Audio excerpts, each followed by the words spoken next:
ESPN, welcome to Macon, Georgia!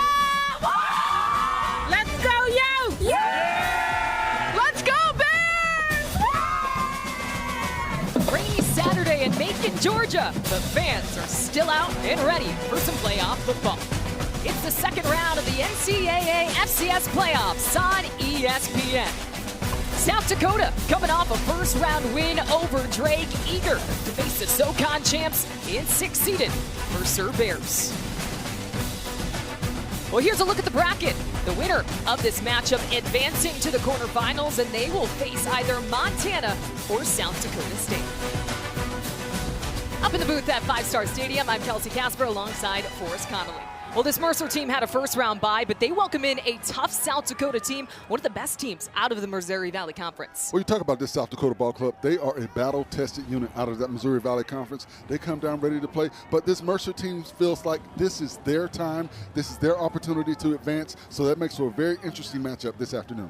Well, let's go ahead and start with South Dakota and what they've been able to do on the ground this season with redshirt sophomore LJ Phillips, over 1,600 yards for the running back this year. Well, he's a decisive vertical runner. He presses the line of scrimmage, and he snaps through second level and third level with twitch and balance. The thing that he's done a very good job of is showing an elusiveness when he gets to that third level.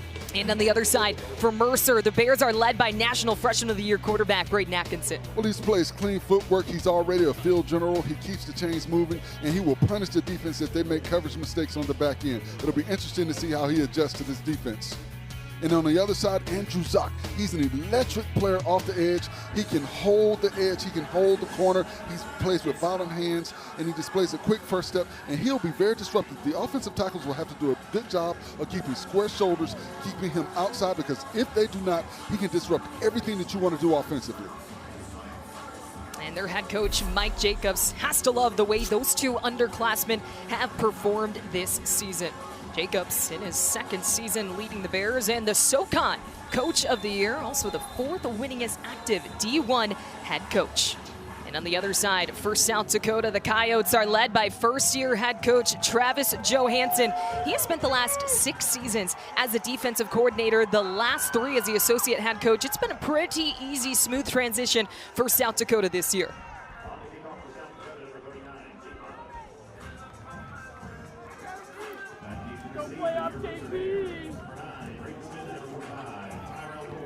And as you can tell, rainy conditions here for us on this Saturday afternoon. The ponchos, the umbrellas, everything out for this matchup. And that will test the young quarterback early. Will he be able to grip the football? Will he be able to pass the ball down the field? We know that is what Mercer wants to do. They want to get the ball out to the playmakers. So I think they'll start early with some quick pass game, some short pass game, some extensions of that run game, some flat game out to those receivers on the outside. Well, South Dakota won the toss. Mercer to receive. The returnman Braden Smith bringing it to about the 20-yard line.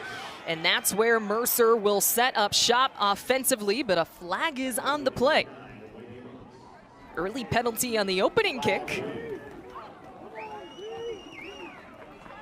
There's no foul for blocking the back. First down, Mercer. So no penalty. And one of the interesting things that I'll look for, Kelsey, early in this ball game is South Dakota. Will they jump that quick route game from Mercer? If they do, I look for Mercer to open up the game and do some double moves, you know, some stop and go routes, something to kind of change that defense and make them rethink what they want to do coming into this ball game. We get to see the Jerry Rice winner, National Freshman Player of the Year at the FCS subdivision. Here is Braden Atkinson at quarterback. CJ Miller lined up right next to him. He'll get the handoff, but he is met by the South Dakota defensive line. Braden Atkinson on the season, 35 touchdowns, nearly 3,500 passing yards. He has just been stellar in his first season at the collegiate level. And he stares at a 2nd and 8. And we'll get to see the arm of Atkinson here. Drops back, he connects, first down. Caught by Braden Smith. Pushed out right at about the 39-yard line.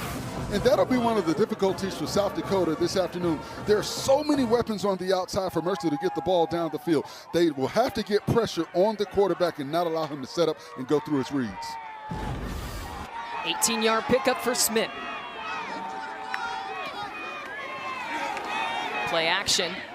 Quick pass falls to the ground, and that's something that these head coaches from Mercer noted. Braden Atkinson is someone who can get the ball out really quickly. He's got good timing, he's got good rhythm.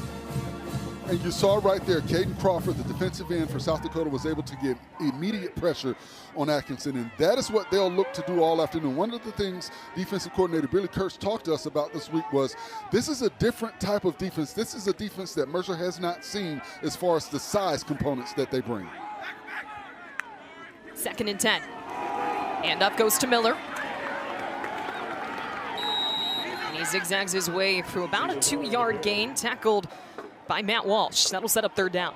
And that name I just said, Caden Crawford, flashed on that play once again. He did not make the play, but he disrupted the rhythm of the play. And that's what they want to do if you're South Dakota. They want to disrupt the rhythm of the play calling of this Mercer ball club. C.J. Miller, the redshirt junior out of Alabama, the lead back for this Mercer team. 3rd and 7.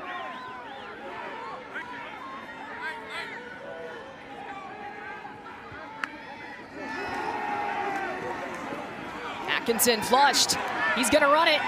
He's still on his feet, past the 45-yard line, but still short of the line to gain. Brings up 4th down. And this is an interesting 4th down call right here, Kelsey, because they're in no man's land. I think this is an opportunity to test your offensive line, to test your offense. I guess they don't feel the same way that I do, but I thought it may have been an opportunity to test your offensive line and see if you can convert this. But right now, with the weather conditions, I think it's a smart move to go ahead and punt, play field position football. The offense stayed out there for a second, but punt unit comes out. We get to see the leg of John McConnell, FCS Punter of the Year semifinalist, as Jack Martins is back to return for South Dakota. And he'll let this one bounce into the end zone. Goes in the end zone, touchback. So an early win for the South Dakota defense. And we'll get to see the Coyotes offense for the first time in this matchup.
First possession for South Dakota, getting a look at first-year head coach Travis Johansson.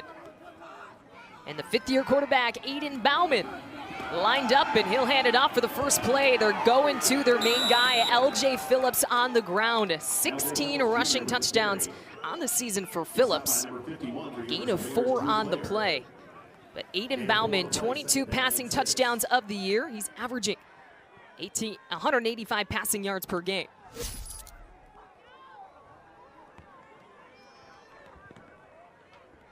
The FCS leader in both games started and wins. Carson Fletcher lined up left of Bauman. We'll see the lefty's arm here. Pass caught on the outside by Lorenzo Fenner. Able to make a man miss and take it out just shy of the 40-yard line. First down, Coyotes. And this is one of the dangers of this Mercer defense. Because they put so much pressure to stop the run, you're going to get man coverage on the outside. And Fenner is a difficult cover for any defensive team. But when you've got a defensive team that's playing consistent and constant man, that is the danger against this offense.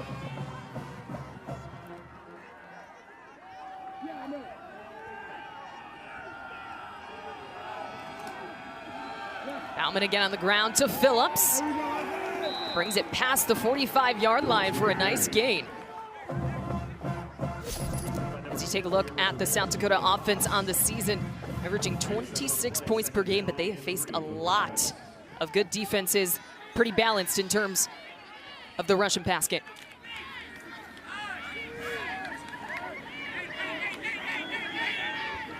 Six-yard gain on the play, sets up 2nd and 4. Bauman to Phillips, finds a hole, and it's another first down for South Dakota. And right now, South Dakota is doing a good job of getting to the second-level defenders. Watch the guards able to climb up and cover up those linebackers, and that is why they're winning at the point of attack. They're doing a good job with those tandem blocks, and what they're doing is they're understanding who is taking over that block at the line and who is climbing up to the second-level linebacker. And I'm interested to see how South Dakota establishes the run game. This is a Mercer defense that only averages or allows 90 rushing yards per game. That ranks 4th in FCS. Bauman with time. Pressured. Bobbled and incomplete. Passing complete to Phillips. Passing complete to Phillips. Good coverage by Tommy Bliss. And that was a good job by the offensive line, giving Bauman the time that he needed, but also a good job on the back end from the Mercer defenders, covering up those receivers with the vertical routes. And you see right there, covering underneath, not allowing Phillips to get his hands on that football. That's what you have to do if you're Mercer. Be able to cover, try and give your line time to get to the quarterback, but a great job by Donovan Watkins on the cover. 2nd and 10 for USD. Phillips again, able to find a hole, and he's loose in a foot race down to the 10-yard line. Big run from LJ Phillips, and the Coyotes are in the red zone. And that's the danger when you bring everybody down in the box. There are no third-level defenders, so you see once Phillips gets to the third level, there's no one there, but you see the speed from Mercer, from Donovan Watkins, able to run him down from the backside.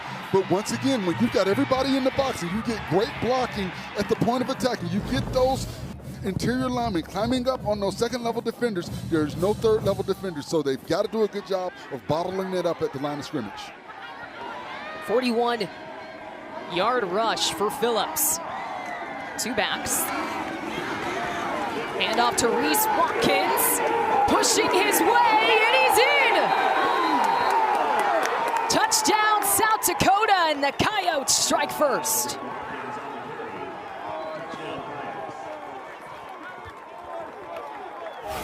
And right now, what you're seeing, you're not seeing fork and spoon eaters. You're seeing hand eaters right now. These guys are grinding them up at the point of attack. And look at the foot movement. Look at the push. The offensive linemen, the running backs, they are winning at the point of attack, getting pushed at the point of attack, firing off with a flat back and staying low. The redshirt freshman, Reed Watkins, with his first touchdown of his career. On the kick, the extra point is Will Leyland. And South Dakota takes a 7-0 lead. The Coyotes establishing the run game early, and it was Watkins in the end zone for the score with the extra push.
7-0 lead for South Dakota. Their last drive, 7 plays, 80 yards, ending with a Reed Watkins touchdown. The redshirt freshman finding the end zone in Forest. South Dakota was able to establish their run on the opening drive. They had 65 rushing yards on their first possession. Well, you talk about demoralizing when you go against a defense that's only given up 90 yards a football game.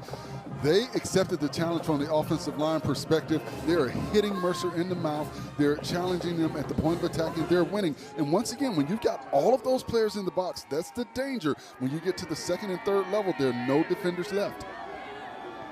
Zeke Mata to kick things off. Just over 9 minutes to go in this first quarter. Braden Smith back to receive at the 5-yard line. Brings it to nearly the 20-yard line. That's where Mercer will get a shot at their second drive. And one of the things that I saw that South Dakota did on that last drive on that third down was they showed one defense pre-snap. They shifted to something different post-snap. And that's what you want to do against a young quarterback that is very confident. You want to get him thinking a little bit. You want to challenge that confidence a little bit. Show him something early that he doesn't see as the play progresses. First and 10. Atkinson, the quick pass, in and out of the hands of C.J. Miller. And you see on that play, they showed 7 at the line of scrimmage. They only brought 4. They dropped 7 back into coverage. So once again, you've got the young quarterback thinking. They want to not allow him to get into that rhythm that he got into all season, which got him that Jerry Rice Award. And the freshman quarterback also playing in these weather conditions. Rainy and 48 degrees here in Macon, Georgia. The handoff on the ground. It's a good run for C.J. Miller. Sprints up the middle for a first down gain. And a good job by the offensive line. You see the trap block right there. A good job opening up the lane. And C.J. Miller reading the blocks and doing a good job of finding the seam and getting north and south. That was Roman Tillman in on the tackle, and he is down on the field injured as the South Dakota training staff attends to him. It was a 16-yard pickup from C.J. Miller. Roman Tillman, 80 tackles on the season, one of the younger guys in this secondary for South Dakota. Redshirt sophomore out of Independence, Missouri, is up and running off the field. And the coaching staff talked about the development of the back half of this defense as the season progressed. They continue to chop wood and get better and better. You see right here, this is where he got injured. And it just looks like he fell kind of awkward. Maybe got in the wind, knocked out. Well, you mentioned the defense. Coach Joe Hansen said, flat out, we were bad at the beginning of the season. He wasn't shying away from his words, but this group has certainly developed. And has got them a spot in the playoffs. Miller again on the carry for a minimal gain. Chris Dixon first in to make the stop. They'll bring up second down. This Mercer team clinching their second straight SoCon title with a win over Chattanooga earlier this year. And the Bears, they lead the nation in total offense, averaging 504 yards per game. We'll see if that starts to develop here as the first half moves on.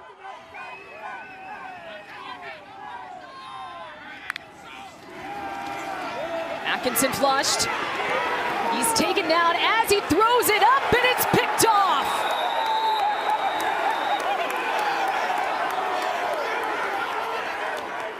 Atkinson's pass is intercepted. Intercepted by Gabe Hardman. The pressure coming from Caden Crawford. And Caden Crawford has wreaked havoc early on this young quarterback. He's pressured him, and that's what you want to do. You want to pressure him. You want to make him make mistakes early in the ball game. For the young quarterback, sometimes if it's not there as it's drawn up, just take the sack. Live with the bad play, but you don't want to give up an easy turnover. And that is a Mercer offensive line that's only given up 5 sacks this season. D-line from South Dakota able to bring the pressure and force the turnover. So South Dakota, here's another chance. Pass thrown and caught over the middle of the field by Jack Martins. And you see, once again, back to that pressure, beaten to the inside. The tight end has to do a better job of blocking on the outside. You've got to get square on Caden Crawford. 6'4", 265 pounds, to transfer from Iowa. He comes from Power 4 football, so he has a good skill set with rushing the passer. So the tight end has to do a better job of being square at the point of attack and not giving him that inside move. South Dakota already in Mercer territory, pushing it out to Phillips as he takes it to about the 25-yard line. Now, one of the things about that run, Phillips didn't get a lot of yards, but if you watch on this play, Phillips doesn't go down. And that's something that demoralizes the defense. When you can hit a running back, but he doesn't go down, he stays on his feet, he gets extra yards, but he's a fall-forward back. And that's what you want to do to this defense. You want to continue to challenge them and let them know that you're not going to go down. 72 yards on the ground already for South Dakota. He's put up 7 on their opening possession. That's the 7th time this season they've scored on their opening drive. Here's Bauman, pass caught by his tight end, Caden Fry. Just his 4th reception of the season.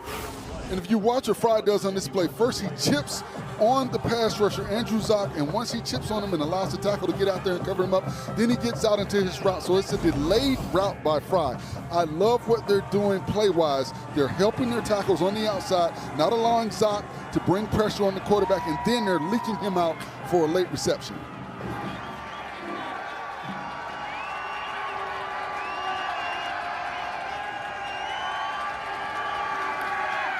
Bauman, quick pass, sliding and making the catch is Martins again. Right at the first down marker. And a good job by Martins recognizing where the sticks were, getting right beyond the sticks, turning around and giving him quarterback a target. Now, he had 2 people out there covering him, but they've got to do a better job defensively of identifying where the sticks are and understanding that underneath coverage, you can maybe jump that route because you've got help over the top. So first down Yotes, ball on the Mercer 31. Allen was under center, pressure comes. Pass is caught by Phillips, but he is taken down in the backfield. A loss on the play. Brought down by Antonio Butts Jr. And good initial pressure. They wanted to get the ball out, kind of a delayed screen, but watch how Butts gets through all the traffic. Number 33 on the outside. He does a good job of locating the football. He was doubled up, but he was able to beat the double team and get up the field and make that tackle. That's what you want to do. Find a way to find a seam and get through all of the traffic to find the ball carrier. -4 on the play, sets up 2nd and 14, under 5 to go in this first quarter. Bauman, pressure comes again, able to get it off, and it's complete to his tight end, Miller. And watch Miller on this play. Miller comes across the formation and just kind of sits down in the zone, an open area, he makes himself a big target, then he runs over the defender right there, Antonio Butts, who just made the tackle the previous play.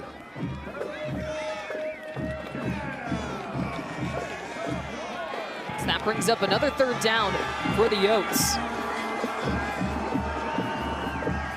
Looking to take a 2-score lead in this first quarter.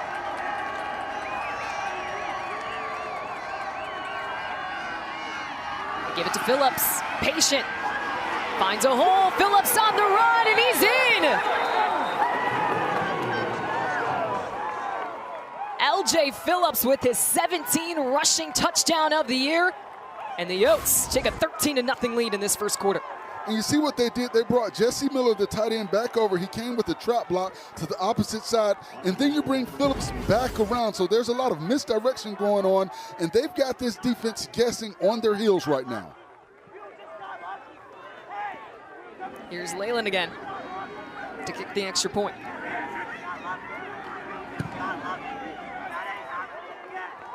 (14-0), the South Dakota lead.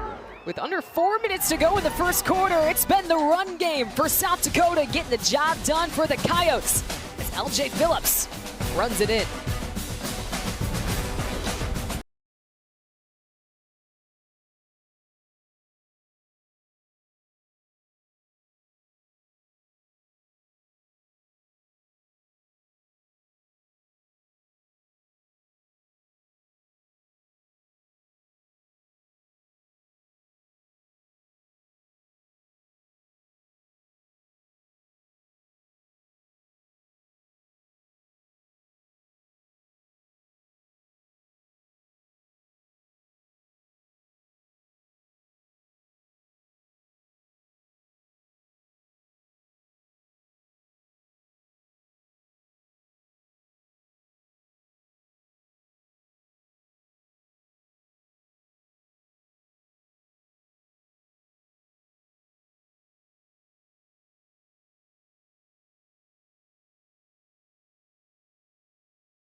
South Dakota takes a 14-0 lead, and Forrest, it started with the defensive pressure. Well, you saw right there the young quarterback making an erring judgment, letting the football go with the pressure from Caden Crawford. But then they come with the split zone. The H-back comes across the back of the formation with the wham block. And you see Phillips able to get around the edge and get the easy score, up 14-0. Mercer's in trouble. They better score on this drive.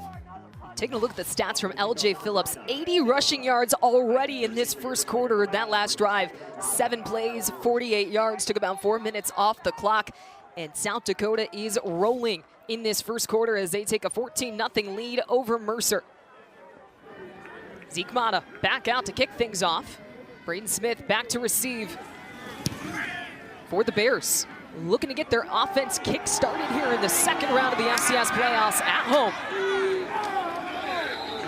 Smith takes it to about the 24-yard line. And Forrest, this is an offense from Mercer that produces a lot of yards. They generate a lot of offense. How do they get things started here? Well, I think you've got to get your quarterback back comfortable. Right now, he's not comfortable. They're getting immediate pressure on him. The tight end did a poor job that last drive of blocking Caden Crawford. Crawford has been an issue early in this ball game from the defensive standpoint of South Dakota. So they've got to get bodies on number 10. Don't allow him to get immediate pressure, but get some easy, quick passes for the quarterback. Get that confidence back into him and get him back into a rhythm. Only 18 yards from Atkinson today. He gets it to his running back, and he is eaten up by this defense. And watch on this play, watch number 25, R.J. Stewart. He gets immediate pressure there, bringing the blitz from the outside. They're getting pressure at the point of attack from the interior part of that defensive line. They're pushing those guards in the center back into the backfield so the back doesn't have anywhere to go. They've got to do better at the point of attack from the interior line. Loss of 1 on the play.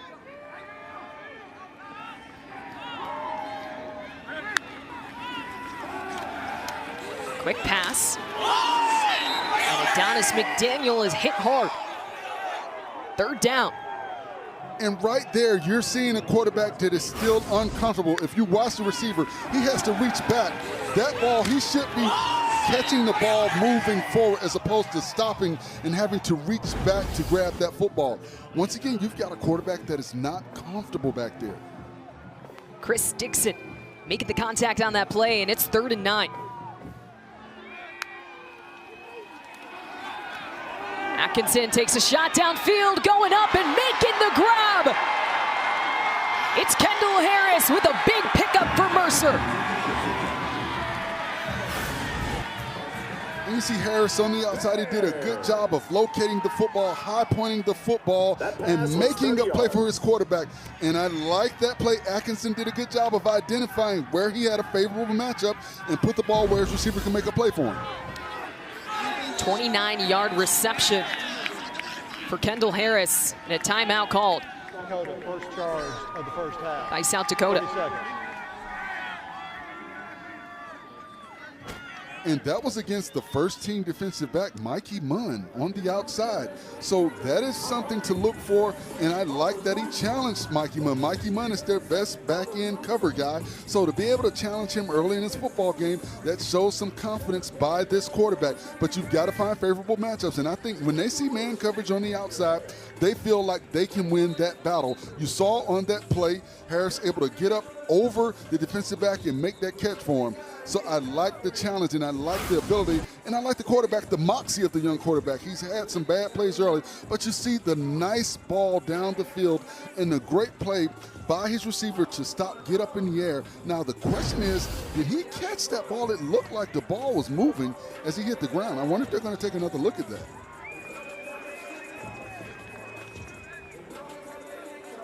Yeah, the officials are meeting.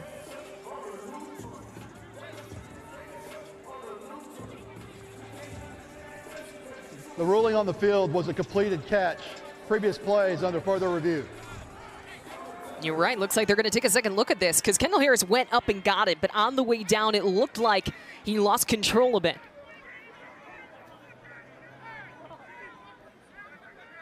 Now, the interesting thing is if the ball moved, but he was under the ball and maintained control and was still in bounds, it would still be a legal catch.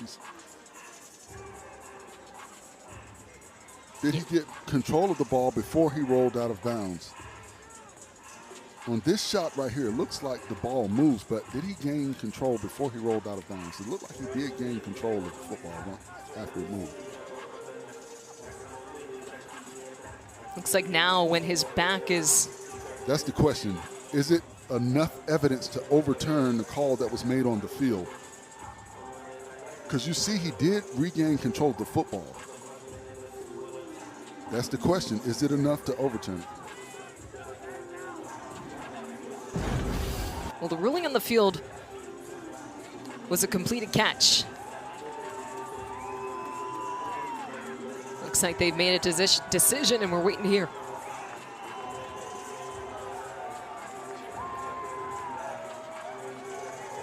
South Dakota players are celebrating. We'll wait for the official word. And that's interesting.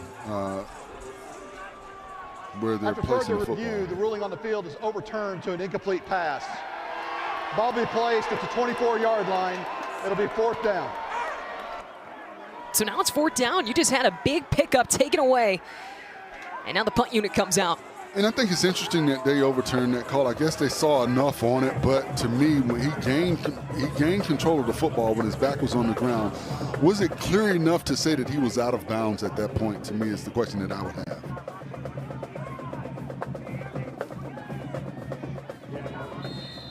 So the South Dakota defense again getting off the field quickly and forcing Mercer to punt it away again. Martin's back to receive at about the 25-yard line. He's got a pretty good gain on the play, takes it to about the 39-yard line.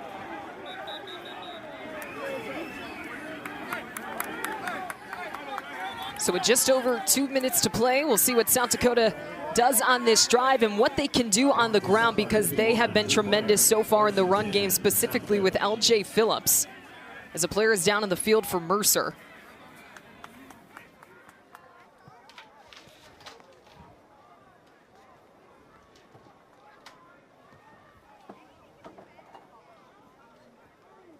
Appears to be Fabian Scott, number 21. Down in the field for Mercer. Getting banged up on that kickoff, on that punt.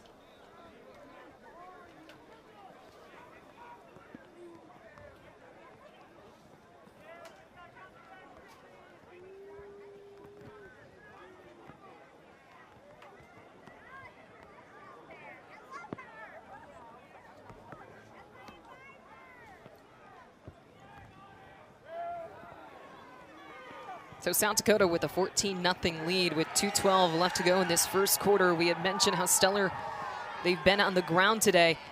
And LJ Phillips for us, he's the redshirt sophomore who has just been fantastic for the Coyotes this season. But he actually wasn't their go-to option at the beginning of the year. South Dakota had 2 season-ending injuries in their running back room. Charles Pierre, he was a preseason All-American, had a season-ending injury. LJ Phillips really had to thrust himself into that starting role after the first 2 games, and he has just been fantastic all season. Well, 6.4 yards to carry. He has been the workhorse for this ball club. Carried the ball over 250 carries throughout the season. He's done an excellent job of just being that guy and stepping up. Coaches always say you're an ankle sprain away from getting into the ball game and having to perform, and he's shown you that he was ready and prepared when his opportunity presented itself.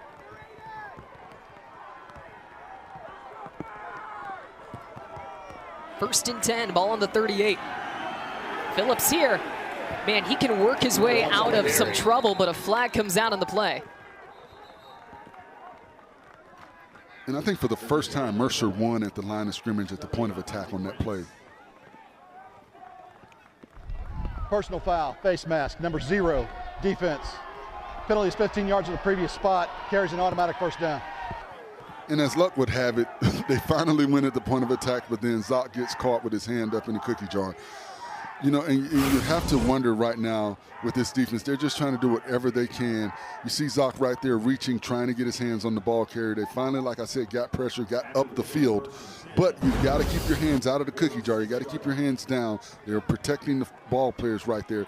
He wasn't malicious, but he did get his hands up in the face mask. So with the penalty, South Dakota now past midfield. Here's Bauman. Pass caught by Mertens, who's taken out just past the 40-yard line. 8-yard pickup for the fifth-year senior. And right now, South Dakota just seems to be very comfortable offensively, moving the football. They're running the ball very effectively, which now has, Mercer questioning their ability to stop the run. And then when they want to get into that pass game, they're getting man coverage on the outside, and they're winning.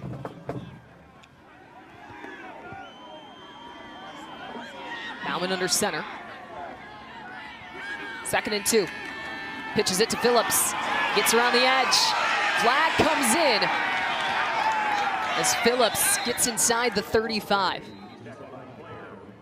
And you saw in that play, Mercer had 7 at the line of scrimmage. Holding, number 8, offense. 10-yard penalty from the previous spot. Repeat 2nd down. Holding's going to go against Javion Phelps. And will push South Dakota back. And now you're starting to see that pressure from the Mercer defensive line getting up the field, 7 in the box. But when you've got 7 in the box, when you've got 7 at the line of scrimmage, when you're bringing that pressure, you've got to make the play, because once again, if the ball carrier is able to get to that 2nd and 3rd level, there are not many defenders left. And this is a Mercer team that leads the FCS with 42 sacks on the year. 2nd and 12. Fletcher, the back, spinning. Takes it to about the 46-yard line, and a flag comes out. That'll bring up 3rd down. No flag on the play. And this is a key 3rd down for Mercer. Can they get off the field? Can they get the ball back to their offense? This is huge right now.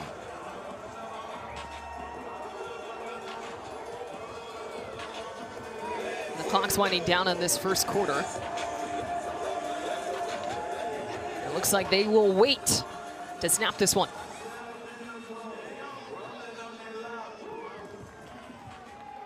And that wraps up the first quarter here in Macon, Georgia. It's been all Coyotes.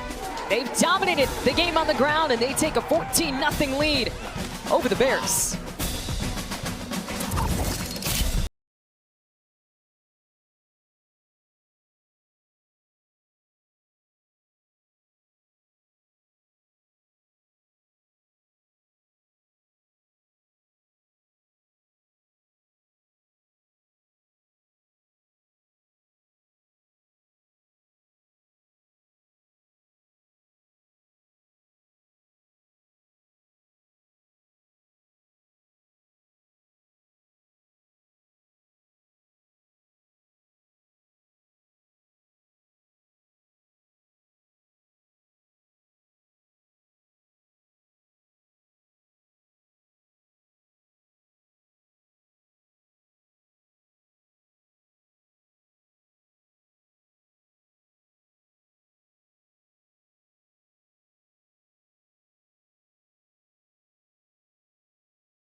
Nothing lead for the Yotes of South Dakota. They found the end zone twice, both on the ground.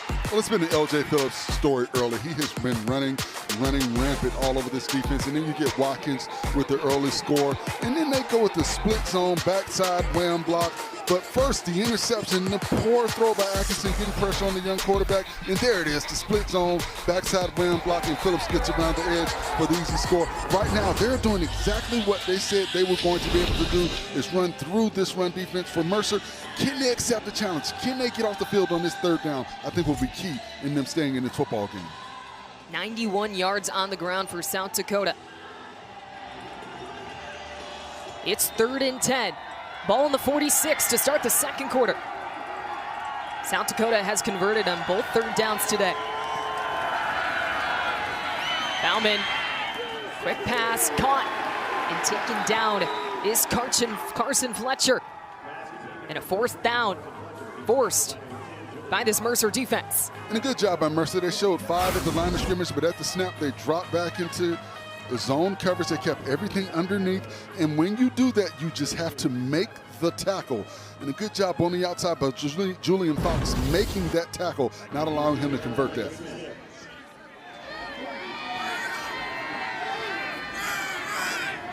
So first time we get to see Tyler Ebel. Braden Smith back to receive, calls for the fair catch at the 6-yard line. So the Bears hoping that defense can give their offense a little momentum to start this second quarter strong. Now, if I'm Mercer, I'm trying to get the ball out to the flat. That's an extension of the run game. But you get the ball to a playmaker in space and allow them to get one-on-one on the outside. That's where you feel like you can win. That's where they feel like they have the advantage, when they've got their playmakers one-on-one with those defenders on the outside. They're not winning at the point of attack right now, so I think they've got to get the ball outside. 40-yard punt for Ebel. And Mercer starts with tough field position. And taken down in the backfield. It was Ty Doty on the carry, brought down by R.J. Stewart. And you see R.J. Stewart up at the line of scrimmage, and you're going east and west. You cannot go east and west against this South Dakota defense. They're getting up the field with pressure. You've got to go north and south. You've got to get it and hit it and go. Another tackle for a loss by this South Dakota defense. 2nd and 11. Atkinson's pass is incomplete.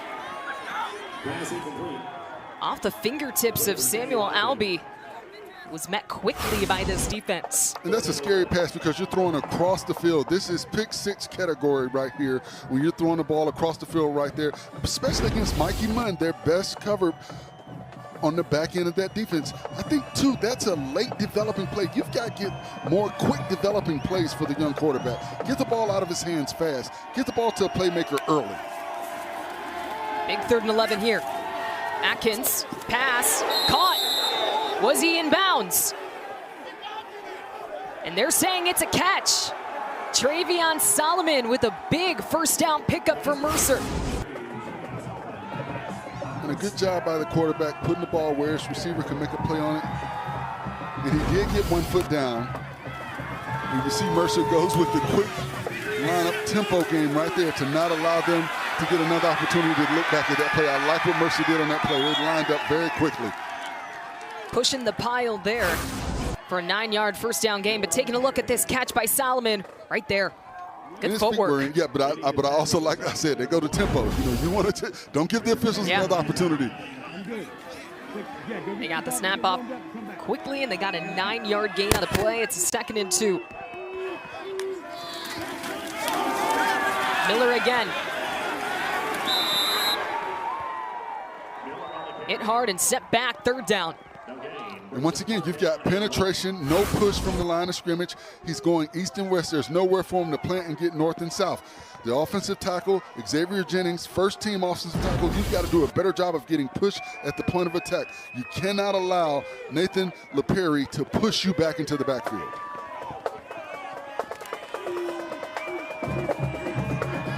So again, 3rd down. This time a little bit more manageable for the Bears. Miller on the carry. Did he get it? And it looks like he did enough to move the chains.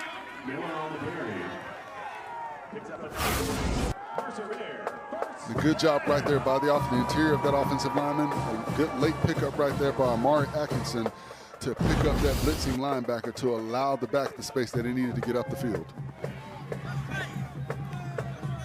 So Mercer's starting to put together the best drive we've seen so far today. And I think it's extremely important for them to score on this drive. Remember, South Dakota gets the ball coming back out in the second half. Play action, Atkinson taking a shot, and it's picked off. Second interception of the day, and it's Mikey Munn who comes down with it for the Yotes.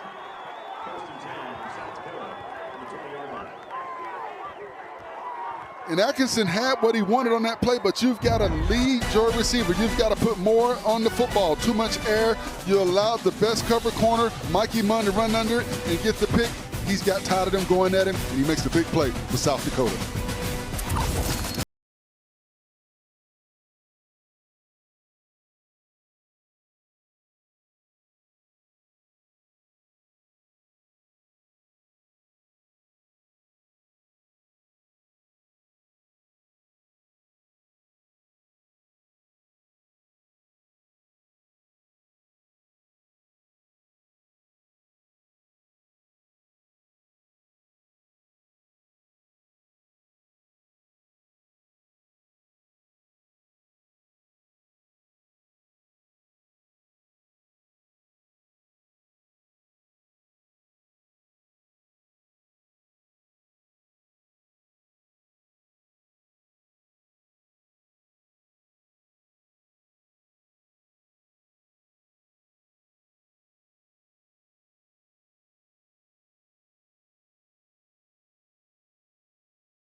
In Macon for the second round of the FCS Playoffs. Well, you're taking a look at the South Dakota Coyotes, who did a team bonding activity. They went hiking in South Dakota, got to see Mount Rushmore, all the sights, and the best part is they actually left all their phones on the bus and really focused on having those team bonding moments. And you're kind of seeing that team bonding pay off all the way here in December because they're in the playoffs. And that's impressive, but what's more impressive to me, they got everybody to leave their phones on the bus. That is huge right there, but you see the effects of it, and you see the togetherness of this ball club. They have a 14-0 lead with 11:38 left to go in the second quarter. Off the interception, here's LJ Phillips on the run, minimal gain. Picks up 3 on the play. LJ Phillips had a touchdown in the first quarter along with Reed Watkins. And South Dakota set the tone early in this ball game, being able to run the ball very effectively against this defense that came in only giving up 90 yards a game rushing. And South Dakota, they're a good team when they score first. They're 6-2. When they score first in the game, 6-0 when leading at the half. Bauman looking downfield. Bose is there and makes the grab inside the 40, and it's a massive pickup for USD. Well, you've got 6'4" going against 5'11", and he's going to win that battle every time. He got inside leverage on KJ Thomas. KJ Thomas has to do a better job of not giving up inside leverage, but also you've got to get some pass rush on Bowman. Bowman has all the time that he needs to pass the football. You saw Zoc getting there a little bit late, but they're chipping once again, not giving Zoc that free range to go one-on-one on the outside. Big pickup by the redshirt junior, Tyson Bose. Here's Phillips on the carry. And he's still moving. LJ Phillips The strength to break multiple tackles. 15-yard gain. And poor KJ Thomas, he's holding on for dear life. Watch your number 8. But the thing about Phillips, he just continues to pound the rock. Keep those feet moving. Keep those feet churning. Continuing to make them understand, you are going to have to hit me, wrap me up, gang tackle to get me down. Coming in this game, ranked 3rd in FCS in net rushing yards. Ball on the Mercer 16. Why not give it to him again? Goes right into the pile, reaching in into about the 10-yard line for a 6-yard pickup. And what makes LJ Phillips so special? His ability to just fall forward. He's a fall forward back. He runs behind his pads. He keeps a low center of gravity, and he loves contact. He's what I call a contact runner. He's not one of those guys that ducks contact. He runs toward the contact. He puts his helmet down. He puts his shoulder pads down, and he runs through defenders. LJ Phillips on the day. 10 carries for 100 yards, and there's still 9 minutes left to play in this second quarter. He's playing what I call square chin old school football right now.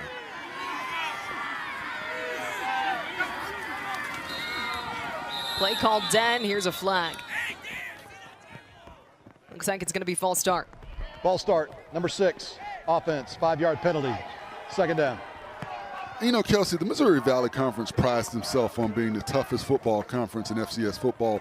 They feel like they're the SEC of FCS football, and you see it on display right now, the way they're going at this run-stopping defense and telling them, we know you're the #1 run-stop defense in the FCS, but we feel like we're going to run through you, and we're doing that early in this football game. So they are answering the challenge. Right now, Mercer's defense is not accepting the challenge of stopping the run. The Missouri Valley teams are well represented in this FCS playoffs. 2 backs in. Here's Phillips. Moving around the pile, trying to get to the outside, and he's in again. 2 touchdowns on the day for LJ Phillips, and it's all South Dakota in this game.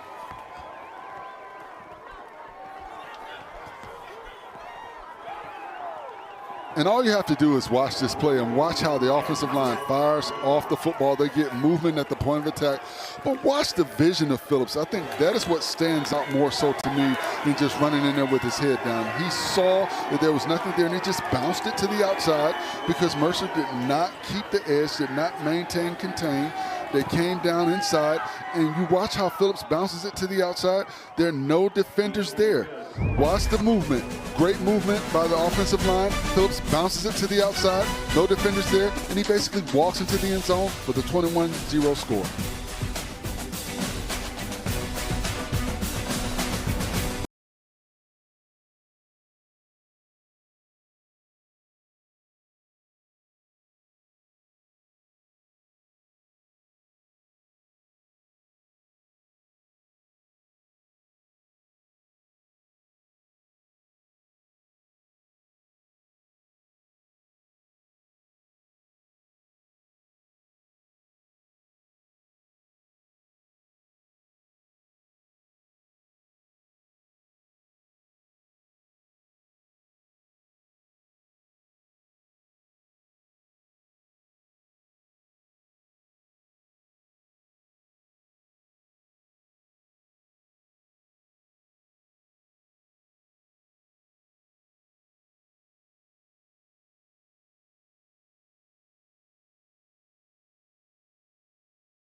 This South Dakota defense came ready to play this Saturday afternoon, bringing a lot of pressure to a young quarterback. Well, they're not giving Atkinson any time. They're making him second guess himself. There are opportunities that he's had there, but they're continuing to add pressure. And then he had an opportunity to get the ball down the field, and I think he just didn't put enough on it. He had the receiver open, but he put too much air under the football, allowing the defender to run under it and make the big play. The young quarterback has to get back into a rhythm, and they've got to find a way to put some points on the board before we get to the half. 21-0 lead, this South Dakota defense. 2 tackles for loss, 2 interceptions, 2 pass breakups, and they secured their 10th interception of the season. They'll let this one go back into the end zone. Mercer was on their best drive of the game when Braden Atkinson threw his 2nd pick of the day, and he has struggled this afternoon. The Jerry Rice winner, taking a look at his numbers, 3 of 9, only 37 yards and 2 interceptions. And it's a tough outing for the young player, but, you know, this is why, you know, you have to continue to play through it. This is an opportunity for him to play through it. This is a learning opportunity for him. But I think what he has to do is go back to that last drive. Look at the opportunities that they had, the opportunities that they didn't cash on. That last interception, he had what he wanted. He just didn't put enough on the football. You have to wonder if weather played a part in it. Yeah, weather's certainly not doing anyone favors, as C.J. Miller picks up 9 on the carry. Redshirt junior out of Alabama. And a good job by the offensive lineman right there. You saw slide engagement right there, sliding over and then getting up the field, finding their blocking assignments. And a flag comes out. Ball start, number 60, offense, 5-yard penalty. 2nd down. Ball start on Gavin Marks as Mercer was trying to get the snap off quickly. And one of the things I mentioned weather earlier, coaches will say, hey, weather's on both sides. You know, both teams have to play with the weather, so you can't use that as an excuse. But once again, you've got to continue to stay positive with your young quarterback and continue to keep his head in the ball game. This is a Mercer team, after a loss in week 1, rattled off 9 straight wins. They have had a lot of success this season, and Miller's having success on this drive. It's a 1st down pickup and another 9-yard gain. And a good job by the offensive lineman getting blocks at the point of attack. You see, getting up to the 2nd level defenders, doing a good job on their tandem blocks with those interior linemen. You've got the initial double team, and then you knock off the person, and he gets up to that 2nd level and covers him up. The tight ends are doing a good job as well of getting up in the seam and getting blocks at the point of attack.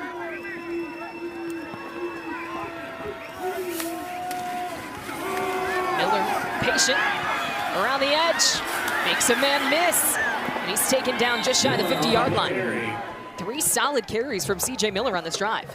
Excellent job by Miller, not just running up in there. Watch how he stops. He allows the blocks to develop, and he sees there's an opportunity to bounce it to the outside because South Dakota did not keep the edge on that play.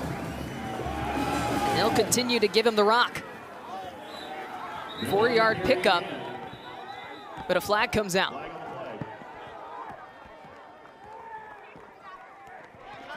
Holding, number 74, offense, 10-yard penalty from the previous spot. Repeat, 1st down. Holding on the redshirt sophomore Amari Atchison. You see now Dickel able to get inside leverage on Atkinson. Sometimes when you're beat to the inside, just take the defender where he wants to go and hope that your back can be dynamic enough to cut off of the block. Both teams making substitutions. As Tyrell Cord lines up in the backfield.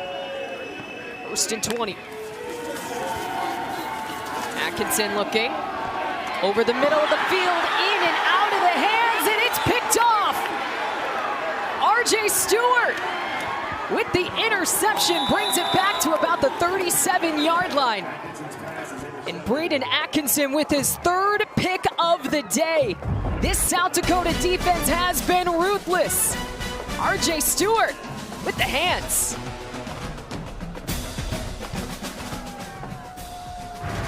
The College Football Playoff begins December 19th and concludes with the National Championship January 19th on ESPN.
Third interception on the day for Braden Atkinson as we take another look, Forrest. And Ajante Dabbs, their best receiver, this is right on the money. You've got to help your quarterback out. You've got to squeeze that football. And watch as the play ends. He just kind of lays there because he knows he screwed up on that play. But you've got to make that catch. That was critical for them to keep this drive going. They had some positive runs by C.J. Miller. They were moving the ball effectively. The quarterback looked like he was getting back into the rhythm that he needed to be in. And your best receiver allows the ball to bounce off of his shoulder pads.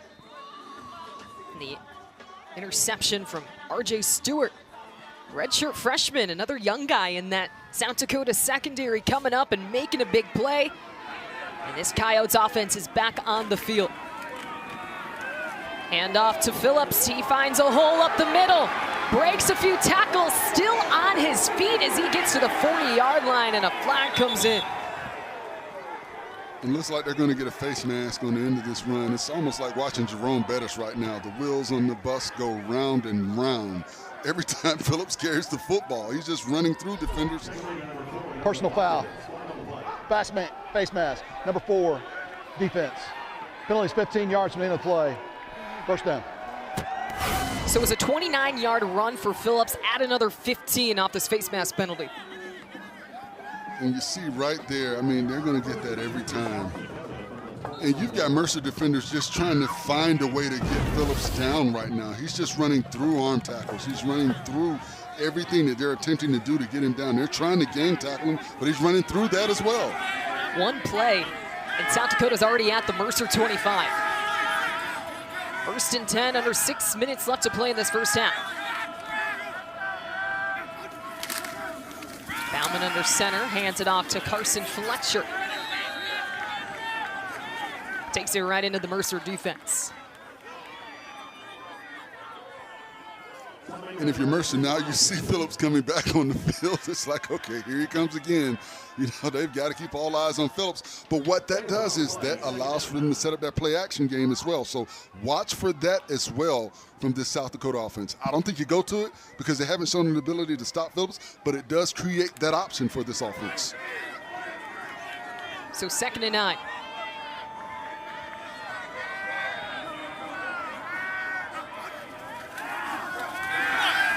Bauman drops back. Going up and making the catch is Lorenzo Fenner.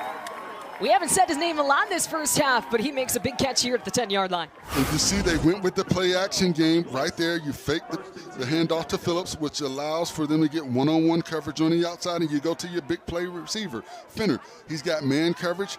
He feels like he can win that battle every opportunity out there.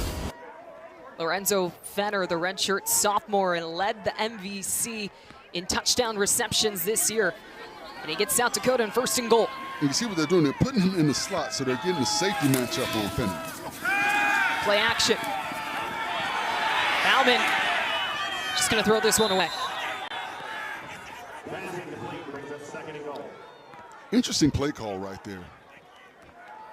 You've had a running attack that has not been stopped, and you decide to go with the play action right there. You've got the jet sweep action. You've got the dive play action going right there. But a good job by Mercer. Eye recognition, staying on those receivers, not giving him anywhere Bauman to go with the football.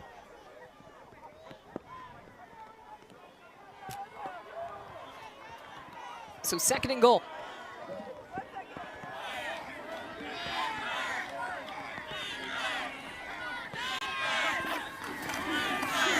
Hand off to Phillips.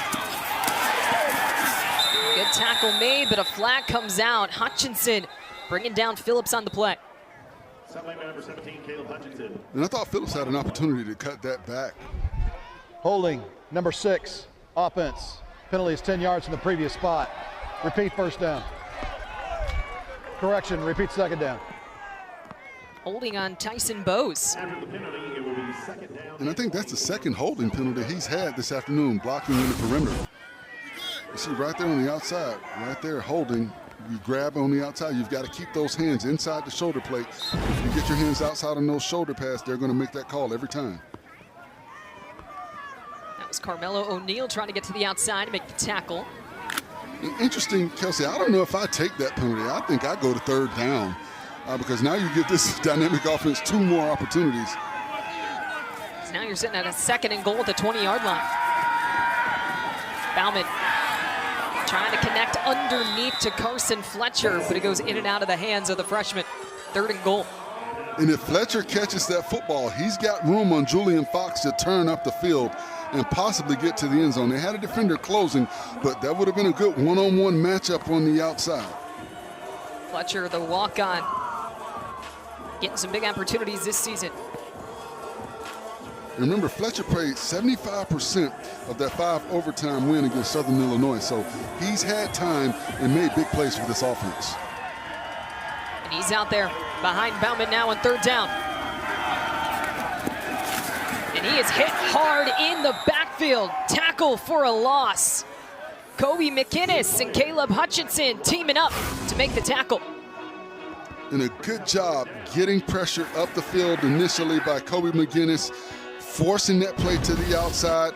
That's what you want to do. You don't want to give up that lane. You want to force that play away from where it's designed to go, allow pursuit to get there, and once you get there, gang tackle. So that's a win for this Mercer defense. As the Coyotes are going to have to settle for a 40-yard attempt here with the win.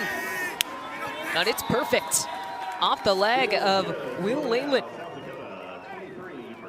24-0, the lead for South Dakota. Weren't able to get in the end zone, but they had an extra 3 on the board. Now the danger's here. If you're Mercer, you want to get some points on the board. You know South Dakota's going to get the ball coming out in the second half. You want to try and put some points on the board before halftime, but you have to be careful with the football. We know what's happened with Atkinson throwing these interceptions. Some hit on him, but some not on him. The last one, Ajante should have made that catch, but you've got to be careful with the football. Both of these teams trying to keep their seasons alive in hopes of a national championship. Last year, North Dakota State, the Bison, creating a dynasty in the FCS, and then also South Dakota State, the winners back-to-back in 2022 and 2023, and then all the way back in 2020, it was Sam Houston. And before them, James Madison in 2016. See the champs Eastern Washington back in 2010. Both of these teams looking to join their company. National championship taking place in Nashville on January 5th. And did you know Mercer, the last 2 years, have been knocked out of the playoffs by the eventual champion, North Dakota State and South Dakota State. They won in the 2nd round last year. They beat 10-seed Rhode Island before eventually losing to the national champion North Dakota State team. But they trail here. 24-0. We'll see if their offense can generate anything in this final 3 minutes of the first half.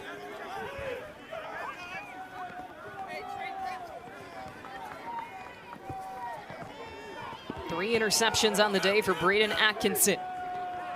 National Freshman Player of the Year in FCS.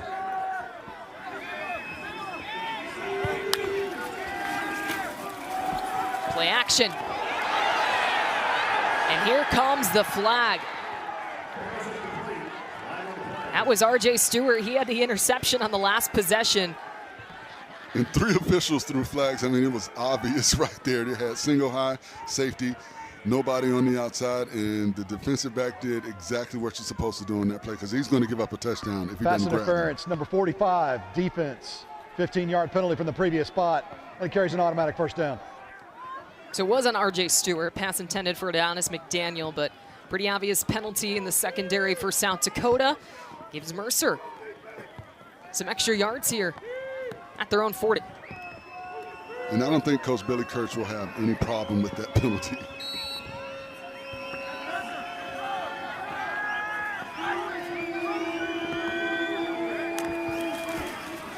This time they hand it up to Miller. Trying to get out to the far sideline. He does. It's a first down for C.J. Miller. 12-yard pickup. Once again, impressive running by C.J. Miller. He shows patience. He bounces it to the outside. Has the speed to get there and the vision to know when to cut it up and get north and south. First team All-SoCon selection moves the chains for the Bears. Good job on the outside as well by Xavier Jennings getting that cleanup down. Atkinson pressured. Throws it downfield, dangerous pass, and it falls incomplete. Atkinson's pass is incomplete. Intended for Travion Solomon. It was Mikey Munn in coverage. Now, I like what Atkinson did. He climbed the pocket. He had pressure around him. He didn't allow that to affect him. He climbed the pocket, keeping his eyes down the field. But that was a dangerous throw because the ball kind of hung up in the air on him, and you allowed the defenders to get over there to make a play. Mikey Munn almost making another interception because of the way the ball hung up in the air. Still only 37 passing yards on the day for Braden Atkinson.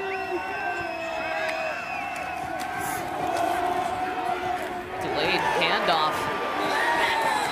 And Nate Ewell was all over it for South Dakota. Third down. And you see right there, C.J. Miller is trying to make a jump cut. He tries to stop, but Ewell does a good job of getting up in the seam and putting a hat on the hat and knocking him backwards. The senior with the team best 4 double-digit tackle games on the season. That'll bring us to the final 2 minutes of this first half. South Dakota with the big lead as they've held Mercer scoreless in this first half.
Introducing Verts.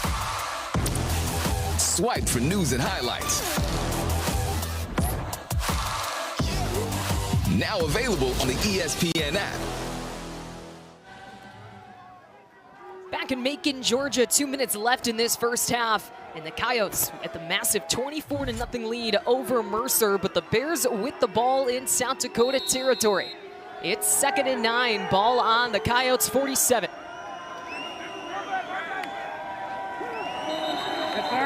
Play called dead and a flag comes out.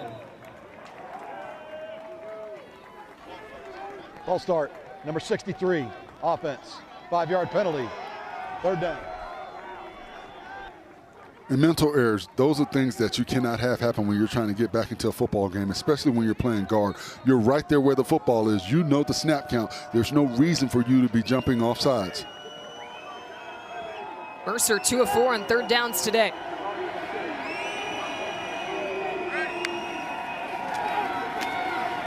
Atkinson with time across the middle of the field. And incomplete, in and out of the hands of Solomon. It's 4th down. And Travion Solomon, you've got to squeeze the football. Atkinson doing a good job. Watch how he climbs the pocket. He doesn't allow the pressure to affect him, and he delivers a strike. But you've got to help your young quarterback out. Solomon, you've got to squeeze that football. A couple times these receivers for Mercer are not helping out their QB. As Atkinson is 3 for 13 today. Here. So another punt for the Bears. Here. Arden's back for the Yotes. Calls for the fair catch. So the Coyotes will get the ball back with less than 2 minutes to play in this first half. No, it's interesting. If you're South Dakota, do you chance trying to get another score before the half, knowing you're going to get the ball back? I mean, you kind of put yourselves in a position to say, hey, okay, we pretty much knocked them out if we get another score before the half. But at the same time, you're playing with fire if you try to get another score on the board, knowing you're going to get the ball coming out in the second half. So it's going to be interesting to play calls that they have right here on this drive. South Dakota this season 6-0 when leading at half. They'll hand it off on the ground to LJ Phillips on the first down carry. Aiden Bauman, though, the fifth-year senior quarterback, coming into this game, needed 131 yards to break the program's career passing yards record. In this game, he has 107. And what's interesting, Mercer didn't use the timeout. I would think that, when you get the stop right there, you use your timeouts. You can't take them to the second half. Try and get the ball back and get yourselves another drive before the half. It looks like South Dakota's going to play this safe right now. And I think they're wasting a possible opportunity not using those timeouts. Run the football, run the clock. 2nd and 9. Phillips gets to the edge. Before he's knocked out of bounds. Phillips on the carry. Knocked it out of Hutchinson. And just look at the elusiveness of Phillips. He's able to bounce it to the outside, and then he gets north and south. He's just a hard guy to get down. Very tough runner in the mold of that Missouri Valley Conference toughness that we talked about.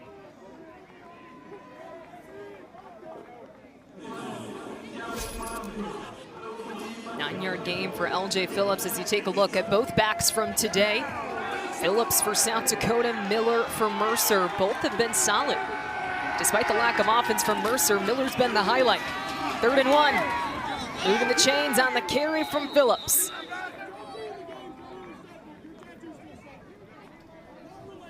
Phillips on the carry. Stopped by Drew Player for your Mercer Bears. First down and 10. And I think if you're Mercer, this is where you have to be careful right now. This is where South Dakota may try and take an opportunity to get with the vertical pass game, get the ball down the field for a big play. We know they've had some issues covering on the back end, and if I'm Mercer, I'm not worried about a run right now. I'm worried about protecting the back end of this defense. Get those safeties deep. Keep everything in front of you.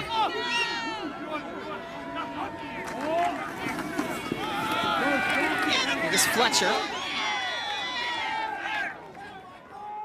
Brings up 2nd down. If you're Mercer and you're staring at a 24-0 lead going into the locker room, what are you saying to this group to kind of rally the troops, keep morale high? You say, hey, we come into this football game with the ability to score. We average over 500 yards of offense. We've just got to get back to Mercer football. We've got an opportunity, a second half in front of our home crowd to get back into this football game. We've just got to believe. That's what you say. I mean, that's all you can say at this point. 274 total yards for South Dakota in the first half as the Coyotes come in on the road and hold Mercer scoreless in the first half. The Coyotes with a 24-0 lead in Macon in the second round of the FCS Playoffs. Stick around.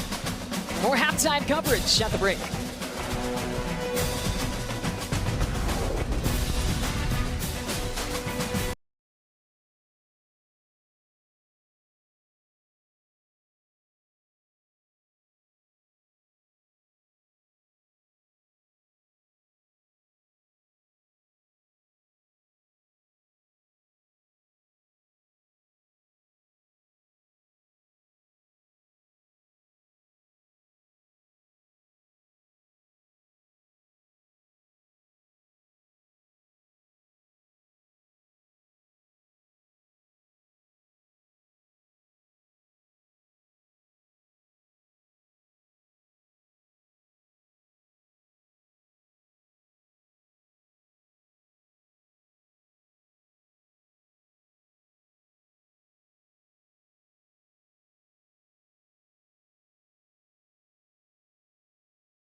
It's halftime here in Macon, Georgia, in this second round matchup of the FCS Playoffs between the South Dakota Coyotes and the Mercer Bears. Lots of talent on both of these squads to make it to this point, and they were both well represented in their end of the year conference awards. Starting with South Dakota, 2 first-team selections, starting with their redshirt sophomore running back, LJ Phillips, who rushed for over 1,600 yards on the season with 17 total touchdowns. Also, sophomore defensive back Mikey Munn making first team with 53 total tackles. They also had 4 players on earning second team awards. And with Mercer, the Bears boast 7 players earning SoCon first team honors, starting with their running back, a redshirt junior, C.J. Miller. 14 rushing touchdowns to go along with 852 yards on the ground. We've also talked a lot about Andrew Zock, the sophomore defensive end, winning SoCon Defensive Player of the Year. National Freshman of the Year, Braden Atkinson, their quarterback, earning second team honors. This Mercer team brought home back-to-back SoCon titles to punch their ticket to the postseason. Well, we'll have second half action on the other side. Second round matchup of the FCS Playoffs between South Dakota and Mercer.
Ho, ho, ho. Welcome to Mercer University.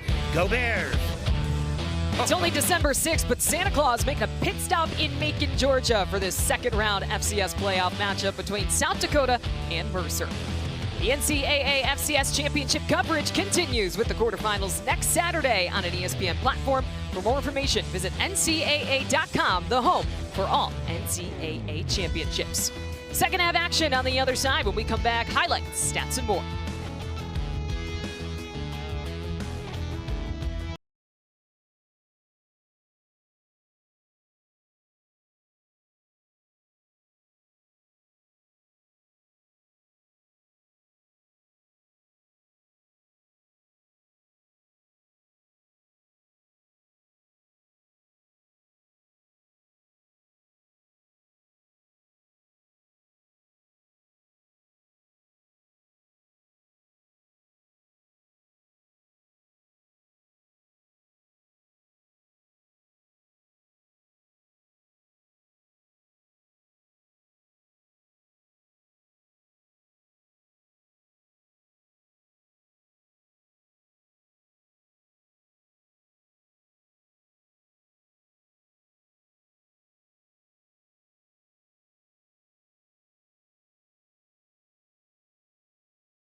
It is a rainy Saturday afternoon in Macon, Georgia, but the fans are out for this second round FCS matchup between the South Dakota Coyotes and the Mercer Bears, and it is South Dakota with the 24-0 lead over the Bears at the halftime break. Up in the booth alongside Forrest Connolly, I'm Kelsey Casper, and Forrest, this South Dakota team came out on the road, and they made a big impression in this first half. They made a huge impression. They have run the football very effectively. They play grown man football, square chin football. They've hit Mercer in the mouth, and Mercer right now is on their heels.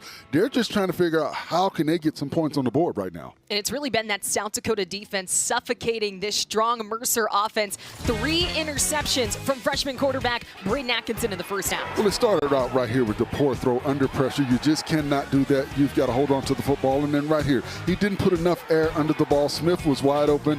And you've got to help your quarterback, Ajante Dabb. You're the best receiver on the ball club. You can't let the ball bounce off of your shoulder pads. And for the South Dakota offense, they have just been giving the ball to their running back, LJ Phillips. He has 15 carries for 158 yards in this first half. Well, he reminds me of the old school running back, Jerome Bettis. The wheels on the bus go round and round because he has just run through this defense. They have tried to arm tackle him.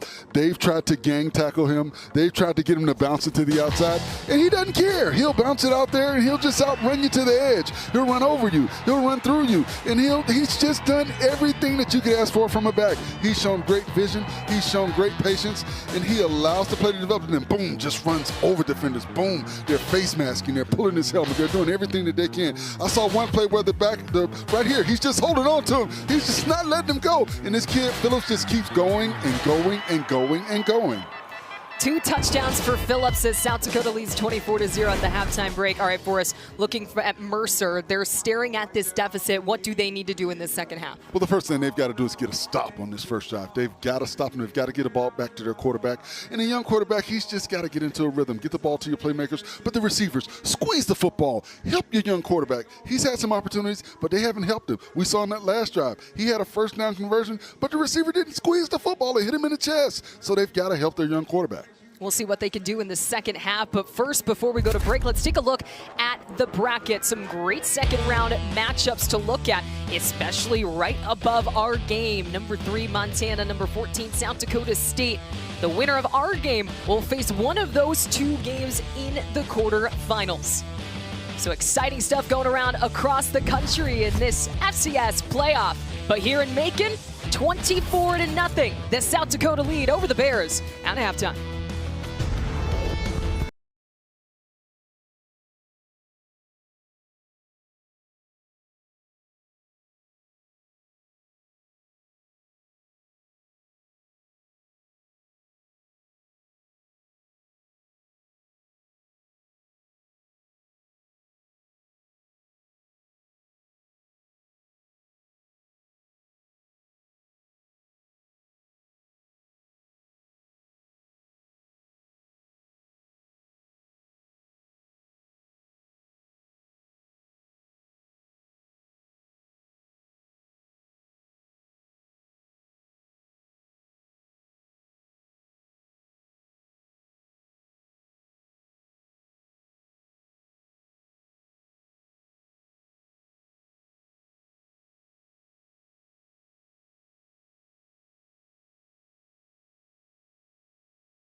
the College Football Playoff Selection Show.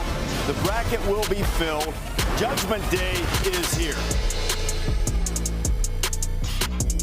Tomorrow at noon, the College Football Playoff Selection Show. Back inside 5 Star Stadium. I'm Kelsey Casper alongside Forrest Connolly. But here in Macon, Georgia, South Dakota up 24-0 over Mercer. Both of these teams still have a shot at a national championship. In just about exactly a month, January 5th, a champion will be crowned in Nashville, Tennessee. So at least for this Mercer team, they got to generate some momentum here and keep their season alive. Keep hope alive, and it starts with getting a stop. First drive of this half, you cannot allow South Dakota to put any more points on the board.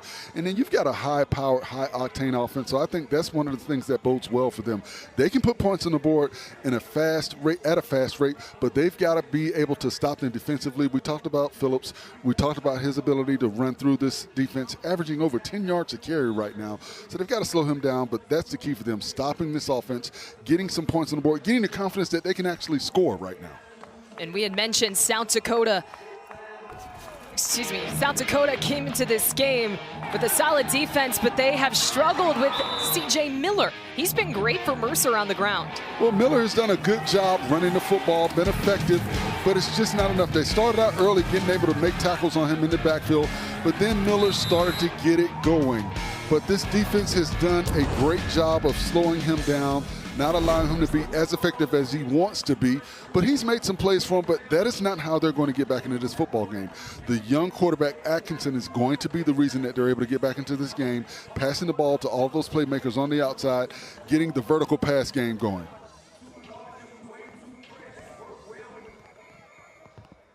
Well, Braden Atkinson, like we said, the Jerry Rice Award winner this week. It was announced on Wednesday, and talking with head coach Mike Jacobs, he said it was a really cool moment being able to bring him in, tell him he won the award. They actually got to call his dad, too, and announce that to him. How special is that to have that representation in this Mercer program? Well, you think Cam Ward, Shador Sanders, Trey Lance, your name is recognized with those great players. So what an honor for this young man. And he's just a freshman. The thing that you've got to do now if you're Mercer is hold on to him. You don't want any of the big schools to come and grab him, because you know Georgia's lurking. You know Georgia Tech is lurking. You know some of these other FBS powers are lurking around looking for quarterback talent. And when you've got a talented player like that, you've got to try and hold on to him. And you can see some of his teammates coming around him, patting him on the back, trying to get moral support up from Mercer here, playing on their home field at 5 Star Stadium in the second round of the FCS Playoffs, earning the 6th seed, earning the first round bye. Their last game they played was on November 22nd at Auburn. They lost their first game of the season at Presbyterian, but after that, Mercer rattled off 9 straight wins. It's been an impressive season for the Bears, who lead the nation in total offense, but as we mentioned, they have struggled to get anything productive going in the run or pass game this afternoon. You know, it's interesting. You know, you have to wonder if that time off affected them, because when we talked to the South Dakota coaches, they talked about the time off affecting them last week in their first playoff game, because they had a bye week the last week of the season. So they were slow to really get into a rhythm in that game last week against Drake. And maybe that's the same thing that we've seen with this Mercer offense. You know, you had a week off after that Auburn loss to kind of sit back and prepare. But sometimes you lose rhythm when you're not playing week to week to week. South Dakota got the win over Drake in the first round last week, 38-17. It was the second time they beat the Bulldogs this season. They took them down on September 20th, 42-21. So Mercer started with the ball in the first half. South Dakota will get the ball to start things here in the second half. Both teams lining up to kick things off as we take a look at first half stats. You see the disparity in total yardage, 274 compared to 120.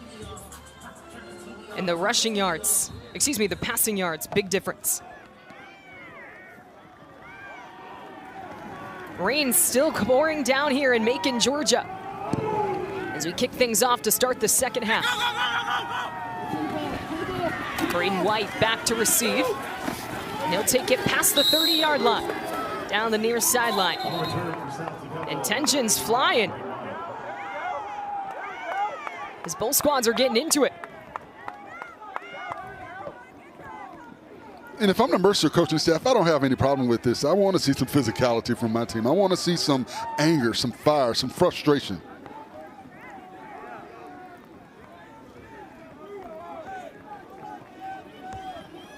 So 1st and 10 for Aiden Bauman. We mentioned in the first half, he is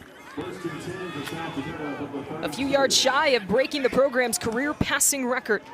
He leads the FCS in both games started and wins. Here's LJ Phillips trying to pick up where he left off in the first half. Minimal gain on the play, sets up 2nd and 8. And a good job by Kobe McGinnis getting pressure up the field, pushing the offensive player back. That's what you want to do, get pressure, get up the field pressure. Don't allow for those seams and those holes to develop. That is where Phillips has been most effective, when he's found the seam to get north and south. This is South Dakota's 3rd straight visit to the FCS playoffs. They were a perfect 4-0 in November with 3 straight ranked wins. Play action, Bauman taking a shot downfield. Waiting for it was Lorenzo Fenner, but it is broken up by Donovan Watkins. And that's on Bauman. Sorry about that, Kelsey, but that's on Bauman. He didn't put enough on the ball, and you saw Fenner had to stop to try and make that catch. If Bauman puts more air under the football and allows Fenner to run under it, he has an opportunity for a touchdown. And you see Bauman's face right there. I think he realizes he missed an opportunity there. 3rd and 8 for the Yotes. 3 of 5 today on 3rd down.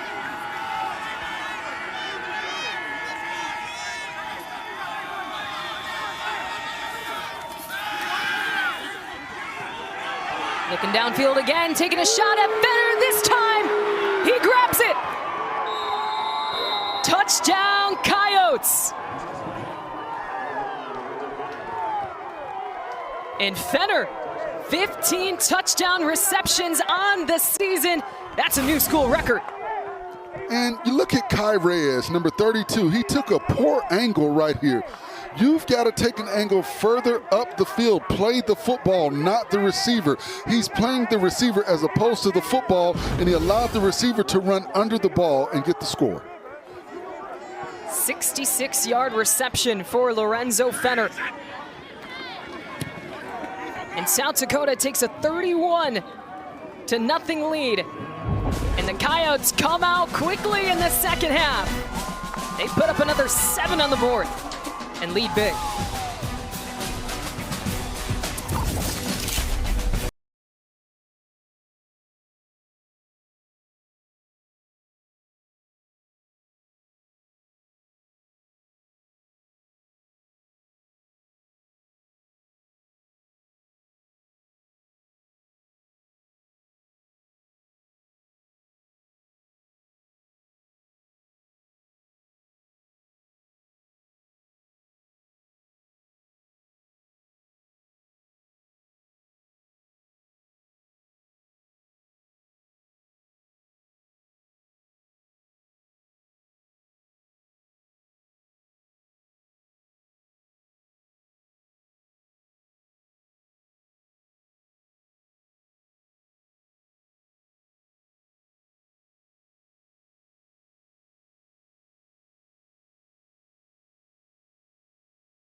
An exciting touchdown for South Dakota to start this third quarter. 2 school records were broken on this one play to Lorenzo Fenner.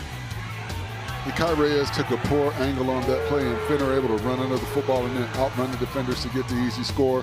And he is a guy coming into the football game that you knew you had to bracket coverage. They just did not do a good job on that play.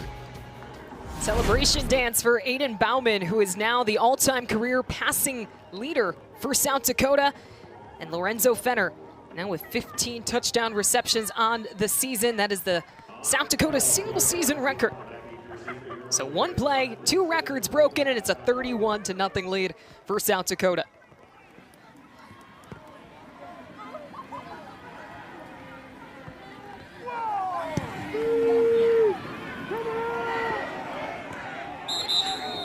Smith calls for the fair catch at about the 2-yard line.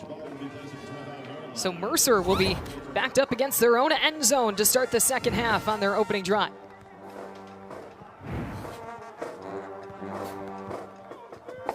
Also of note, Will Leyland for South Dakota just hit his 144th consecutive PAT. He has never missed in his South Dakota career. That's impressive. Now let's hope you don't jinx. Yeah. I need to knock on wood here. Yes. Don't jinx this. 'Cause I'm sure he'll be back out in this game. Yes, the way they've been scoring this afternoon, I'm sure he'll get another opportunity. C.J. Miller on the carry, gain of 2 for Mercer. You know something, Kelsey? If you're Mercer right now, you're going to learn a whole lot about your team if you're head coach Mike Jacobs right now, because they're going to look at film after this game is over. They're going to see who continues to play, who continues to work, who continues to get better. This is an opportunity to get better. It doesn't look like it's going to be a football game that they're going to win unless they have one of the most miraculous FCS playoff comebacks ever of all time. But this is still an opportunity to see what type of team you have. Wide open is Trenton Jones. Pass caught for a first down. Just the 3rd reception on the year for the freshman out of Hastings, Florida.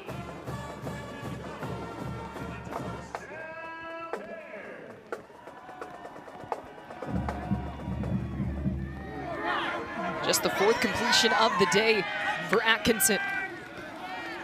And he gets another one here. Quick pass, breaking out of a tackle. On the move and inside the 50 is Trenton Jones again. Back-to-back first downs for the freshman, a gain of 12. And good job by Jones to break tackles and get positive yards. You know, the young player's getting an opportunity here, and he's taking advantage of it. And we had mentioned the strength of Atkinson is that he gets the ball out so quickly. He's got great timing. Patient here. Connects, pass complete for Kendall Harris for a short gain. Second down. One of the things that's been impressive to me about Atkinson is for a young quarterback, he doesn't get rattled when there's pressure around him. He does a good job of climbing the pocket and continuing to keep his eyes down the field. Often when you see young quarterbacks climb the pocket, they take off and start running, but he keeps his eyes down the field and he's trying to find a playmaker as opposed to running the football. Well, all season he has had great protection. This offensive line coming into this game only gave up 5 sacks on the year. As Miller takes this one. They went 7 games without giving up a sack. That was 586 offensive plays. Well, what they're doing a good job of is the offensive tackles are keeping the width of the pocket. So they're keeping square shoulders, and they're not opening that outside shoulder until the 3rd kick step. And then the guards in the center are being stout at the point of attack. So what that does is that forms that U pocket for him to be able to climb that pocket when he feels the squeeze coming from the outside. Partner Forrest Conley, former offensive lineman at Florida State University, knows a thing or two. 1st and 10. Play action. Atkinson taking a shot at the end zone and incomplete. Just out of the reach of Adonis McDaniel. And let's watch the defender on this play. He does a good job of tracking the ball and then gets his hand in there to knock it out at the last minute. Adonis McDaniel had a good attempt on the football, but R.J. Stewart right there to knock that ball out. R.J. Stewart with one of the 3 interceptions in the first half. Great coverage. Sets up a 2nd and 10. And we've called his name often this afternoon. He's had a pretty good game. Atkinson just over the head of McDaniel, 3rd down.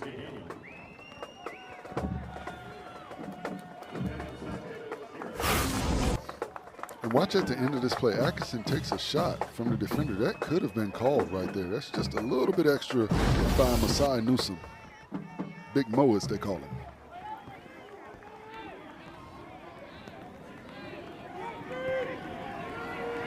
So after 3 quick completions from Atkinson, they face a 3rd and 10. Ball on the South Dakota 37. Another shot downfield and incomplete. Again, intended for McDaniel. They went to him all three times, but now it's 4th down. And I thought he had an opportunity to get the ball to McDaniel. He just put a little bit too tall for McDaniel to get up to it.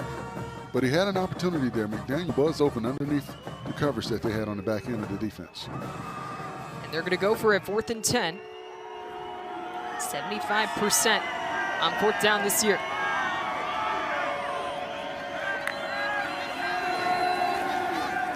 Atkinson in trouble. Throws it up. And incomplete. Kendall Harris nearly was able to hang on to it. But South Dakota turns it over on downs. Mikey Munn in coverage. So after getting into South Dakota territory, Mercer can't capitalize.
We're showing some local love to Macon, Georgia. The Allman Brothers Band Museum at the Big House. Got all the records, some cool memorabilia. Famously known for their song, Ramblin' Man.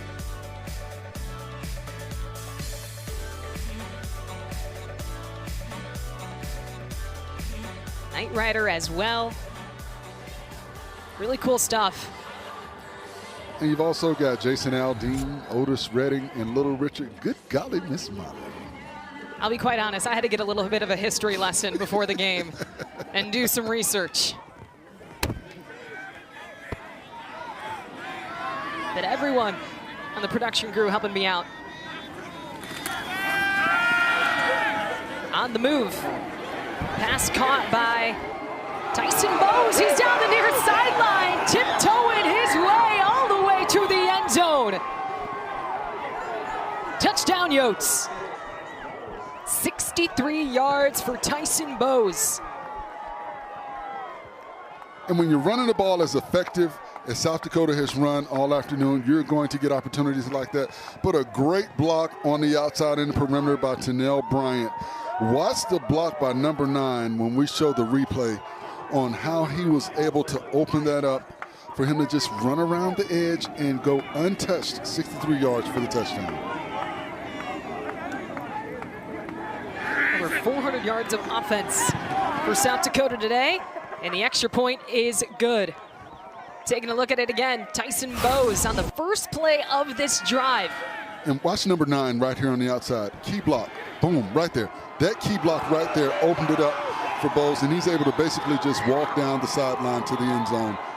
That's what you need to do, and that's what you ask for on the perimeter. Get a good block, get a great block, help your teammate out.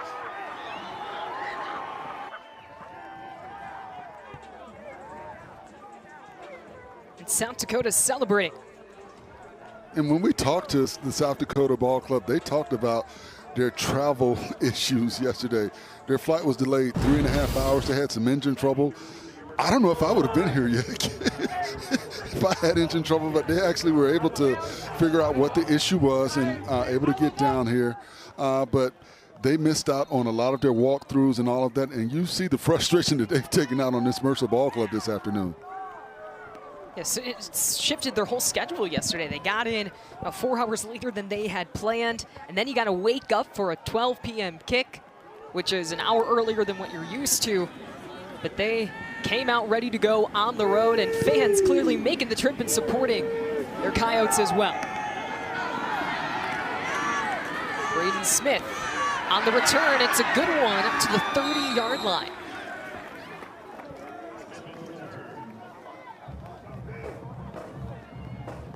And what's interesting, Kelsey, we are not even 5 minutes into the third quarter, and South Dakota has already scored twice. They came out, scored at about the first minute because they started with the ball in the second half. Then they turn it over on downs. Or excuse me, Mercer turns it over on downs, and then they capitalize on the first play. Yes. Touchdown for 66 yards and a touchdown for 63. And it's a 38-0 lead. There's C.J. Miller making a man miss past the 30 before he's taken down by Gabe Hardman.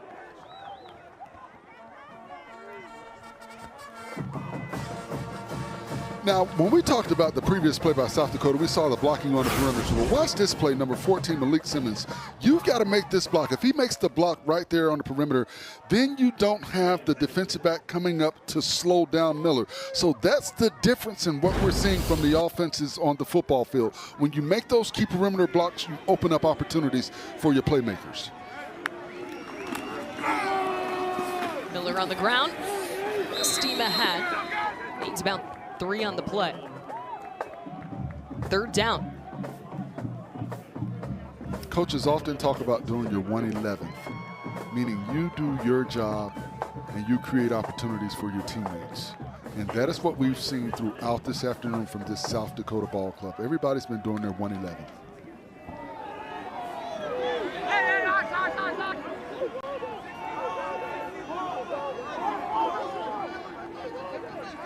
Some changes on the South Dakota defense.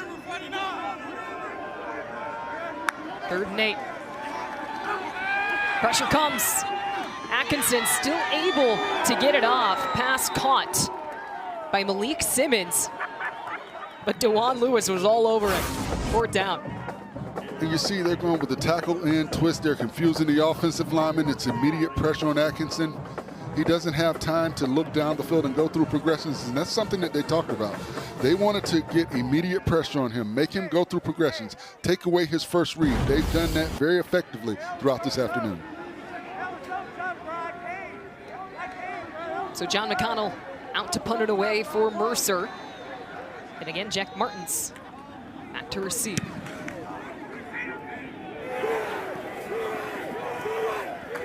And he'll let this one roll to about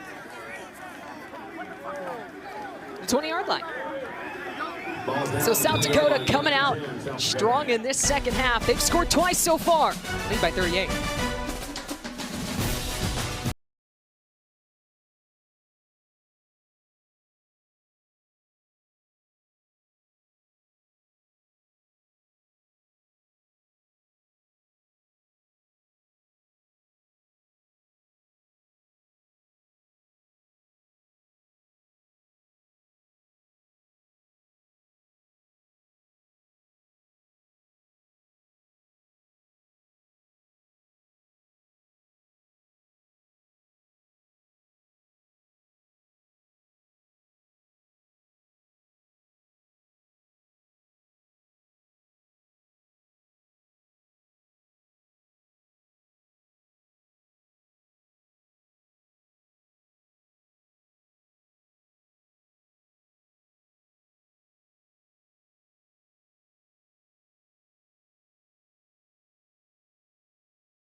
South Dakota quarterback Aiden Bauman having one of the best games of his career. The fifth-year senior, 12 for 16 with 236 passing yards and 2 touchdowns. Well, we came into this ball game talking about arm strength, accuracy, his ability to be a playmaker in tough situations, and he has been a playmaker throughout this afternoon. You see here the long touchdown pass to Tyson Bowles, his first career touchdown, and what a way for him to get his first one on the board. A big play, and once again, great blocking on the outside and the perimeter by Bryant. And with his 236 passing yards, he broke the school's record for career passing yards.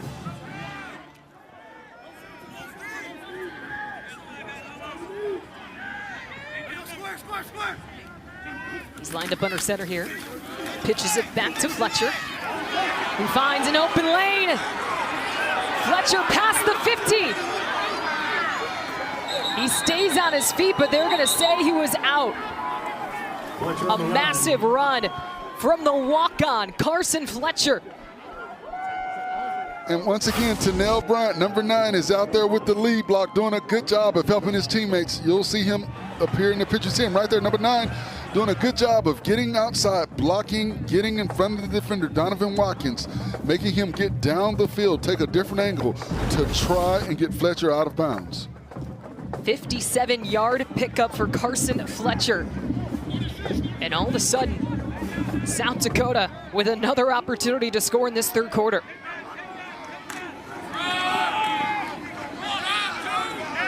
There's Reed Watkins taken down in the backfield, brings up second down.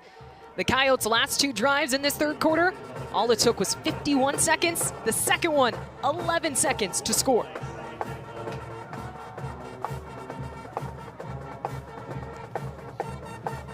Second and 11. Ball on the 24-yard line.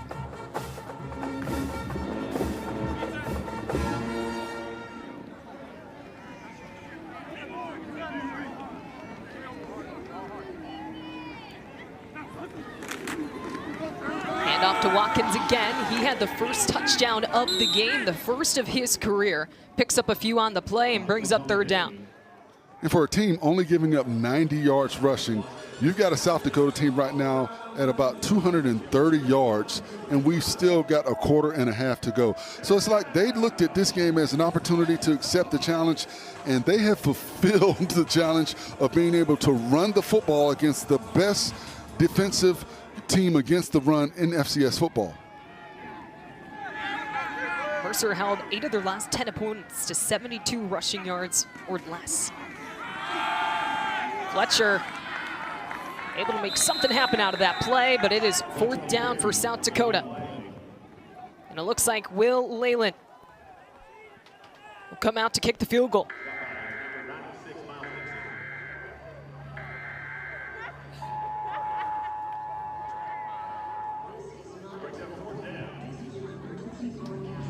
.37-yard field goal attempt for Will Leyland, who's made 16 this season.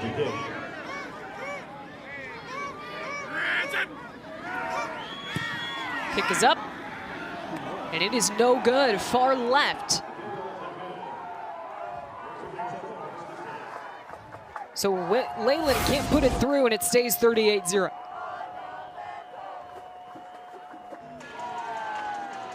Now, did that stop the record?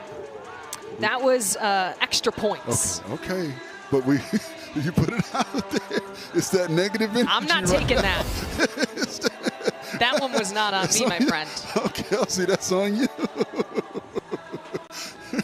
His streak lives on. But he does miss the 37-yard attempt.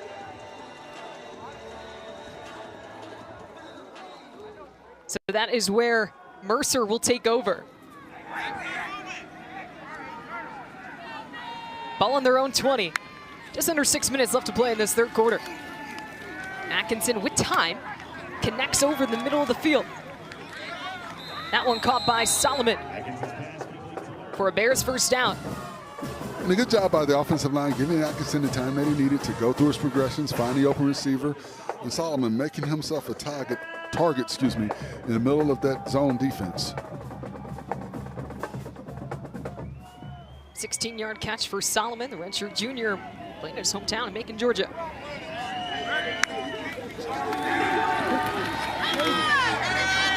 Atkinson flushed. Still looking. And incomplete. Looking for McDonald down the far sideline. And South Dakota coming with that tackle in twist. A good job by the offensive line picking it up, giving Atkinson additional time. You saw Atkinson escape the pocket, trying to create more time to look down the field and find the receiver.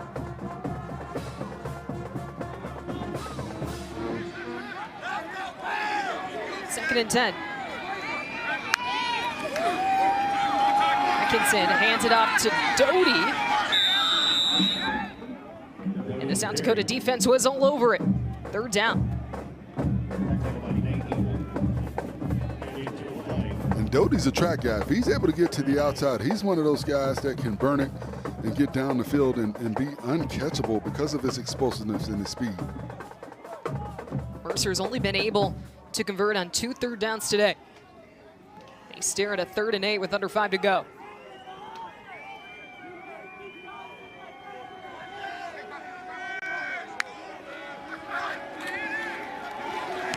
Atkinson, pass, broken up, batted down by Caden Crawford. His 3rd pass breakup of the season. And Crawford did a good job of pushing the offensive lineman back into the pocket. You see right there, you've got to do a better job of sitting down if you're the guard.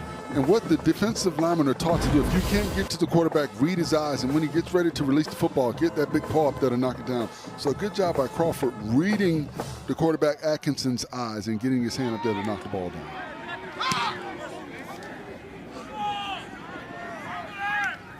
Martin's able to hang on to it and call for the fair catch inside the 20-yard line.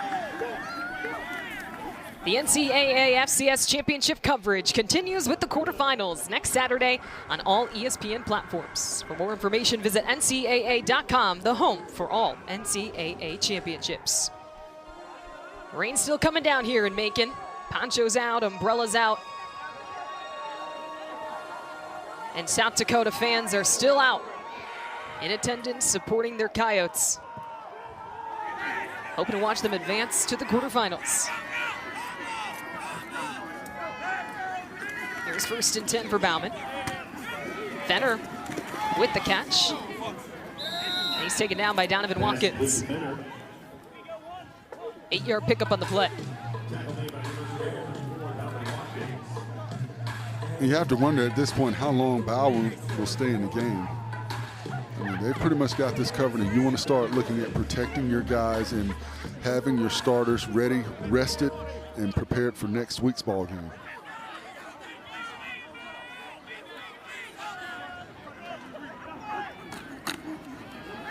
Pitches it out to Fletcher. He finds an opening, and he's got another big run in him. Out past the 50, he had some help in front of him. And the freshman walk-on doing some damage in this game. And I'm going to go ahead and put this out here. Tennell Bryant needs to be the blocker of the week, not an offensive lineman. Watch, you'll see number 9 once again. You see him, there he goes again. Out there lead blocking. I love what the little fella has been doing all afternoon on all of these big runs. All of a sudden you see Tennell Bryant showing up, blocking on the perimeter. 32-yard run for Carson Fletcher. We talked with Coach Joe Hansen. He said, I would not expect him at the beginning of the season, if you had told me he was going to have half the carries this year. He said, I'd bet my whole salary. And that's the interesting thing, and that's the thing for young players. You always have to prepare as if you're going to be playing. Your name is going to get called. Your number is going to get called. Coaches always tell players, you're an ankle sprain away from being in the football game. We talked about it earlier with L.J. Phillips. You know, you had Charles Pierre. You had Keandre Jones-Logan. Those were the 2 potential starters for this team. They got injured, and L.J. Phillips had to step up. There was a time where Carson Fletcher had to step in when L.J. couldn't play in the game against Southern Illinois. And Watkins gets the handoff this time. Inside the 45. Brings up 3rd down, gain of 3 on the play. All 3 running backs for South Dakota have made an impact today. And what's interesting, you come into this game only giving up 90 yards. LJ Phillips has 160. Carson Fletcher has 89 yards, so he's getting ready to pass that 90-yard mark as well. 264 total yards rushing.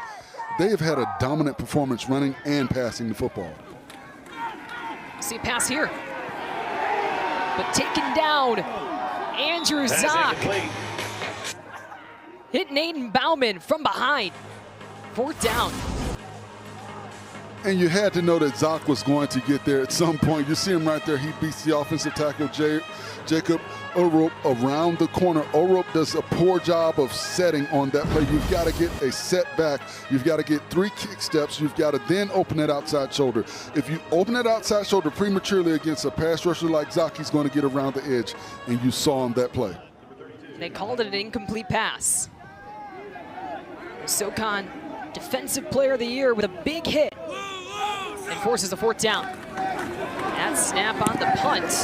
Ebel still able to get it off. Flag on the play as this one rolls into the end zone. Ball goes into the end zone. Flag on the play.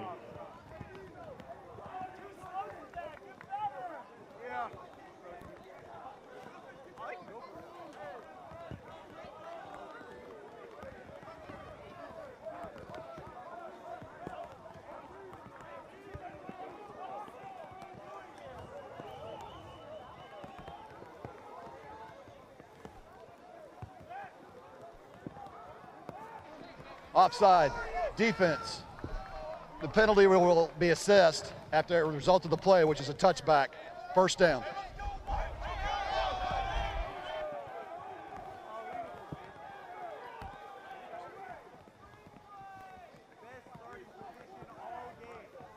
So is offsides on Mercer, but Coach Johansson having a word after it. Let's see if the correction. South Dakota is elected to enforce the penalty and re-kick. 4th down. So there it is. South Dakota will re-kick.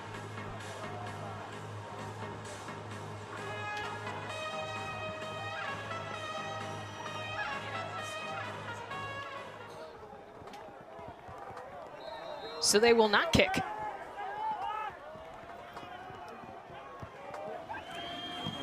They will kick. Aiden Bauman punts it away on 4th and 3, and they let this one roll to the 1-yard line. How about that?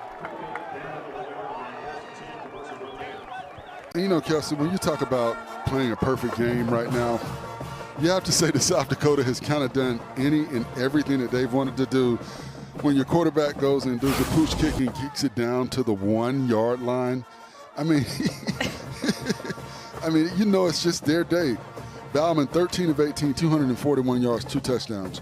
You've got Phillips, 16 carries, 160 yards. Fletcher, 7 carries, 89 yards. 2 100-yard receivers. I mean, what else can you ask for?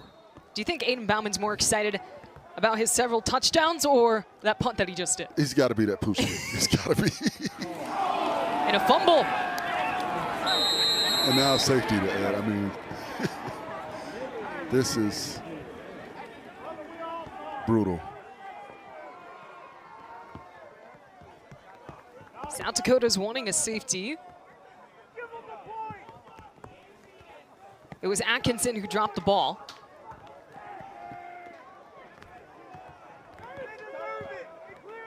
The question is it a safety or a touchdown, I guess?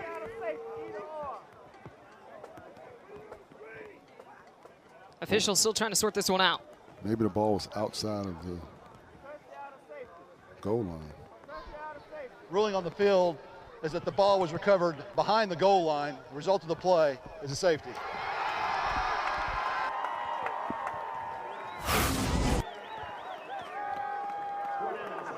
And you see the wet ball. Atkinson just drops the football right there. And it's just been a tough afternoon for this Mercer Ball Club. They came in with such high hopes. And everything going South Dakota's way. Up 40 points on the road in the rain against the 6th seed in this bracket. And we saw, when we talked to the South Dakota coaches, they just had this air of confidence about them. They talked about the Missouri Valley Conference and the type and brand of football, and they said Mercer had not seen what they were going to bring to the table. And usually coaches will say that. It's coach speak a lot of times because they want to instill confidence and show that they're prepared and ready to play. But they knew something coming into this football game when we see the outcome and the way that they've been able to just very much do whatever they want to do. And I think the thing that's been most impressive is how effective that they've run the football. You've got two different backs averaging over 10 yards a carry. And that's not backs that are just carrying the ball 2 and 3 times. You know, they've carried the ball very often, but they've just run through this defense that has stopped the run all season long. And this is a South Dakota team that has rattled off 4 straight wins, 3 of which were against ranked opponents. And I asked Coach Johansson the difference in this team and what's been the difference in the offense, and he says the explosiveness. He feels like they're really unlocking the potential of their offense right here in the final stretch of the season.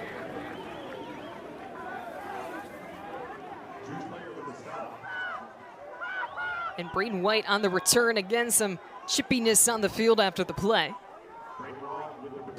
As Bauman and company will return to the field.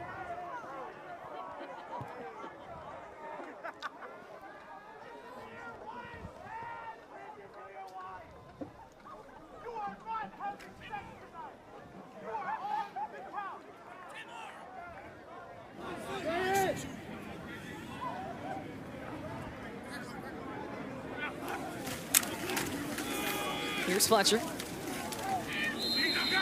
Reaching his way to the 49, 2nd down.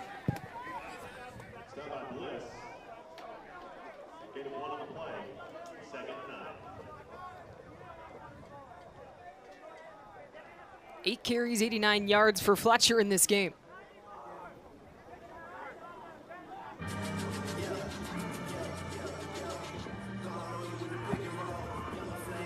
And the Coyotes have surpassed 500 yards of total offense. And it's been the duo of Phillips and Fletcher on the ground. Here's Fletcher, cutting, pass midfield. Still shy of the line to gain 3rd down.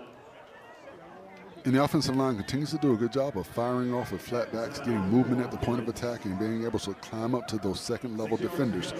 That's been the recipe all afternoon for their success running the football, climbing up and covering those 2nd-level defenders, not allowing those guys to flow downhill, something that Fox and Claire did a very good job of this season as they were able to hold opponents to 90 yards a game rushing.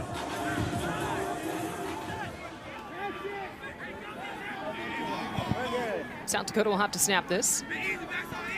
5 seconds left to work in the 3rd quarter. Here's Fletcher again. And he's stopped. So that brings up 4th down and the end of the 3rd quarter. Well, it has been all South Dakota. They've held the home team scoreless with a 40-point lead.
You're watching the second round of the FCS Playoffs on ESPN. A rainy, cool day in Macon, Georgia. But South Dakota has come to town and lit it up. 40-point lead entering the fourth quarter, and they will start things off by punting it away. Braden Smith calls for the fair catch at about the 10-yard line. Forrest Conley and Kelsey Casper with you. And Forrest, just the way that South Dakota came into this game, we knew it was going to be a tough matchup for Mercer, but they have just dominated in all facets of the game. All facets, they've done everything that they wanted to do, and they've been a very complete offense, passing the ball effectively, running the ball effectively. We were talking about it off air. There haven't been any sacks in this football game. We know Zach came into the game the Defensive Player of the Year in the Southern Conference, but he's been held in check as well. So both teams have done a good job protecting the quarterback, but South Dakota's done a great job of doing everything else along with protecting the quarterback. Miller was patient, worked his way around the pile, and gets a first down run. 19 yards on the play for the redshirt junior. He's been one of the bright spots of this Mercer offense. Miller's ability to find holes, to break tackles. He's made some very tough runs this afternoon. He's done a real good job for this offense. He's just been overshadowed by what we've seen from the South Dakota offense. 17 carries, 106 yards for C.J. Miller.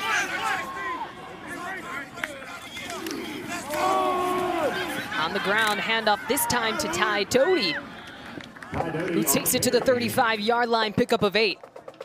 You know, it's interesting, when we were talking to the Mercer coaches, they told us, they said, hey, you know, we played some tough competition this year. We played Auburn. You know, we've seen some great backs, but we feel like L.J. Phillips is the best back that we've seen him. You've seen the production that he's had in this ball game. So they kind of knew coming into this game what they were facing when you brought L.J. Phillips to the table. They ended up losing to Auburn 62-17, but it was actually pretty close at the halftime mark, because that one is caught right at the 40-yard line by McDaniel. And that moves the chains.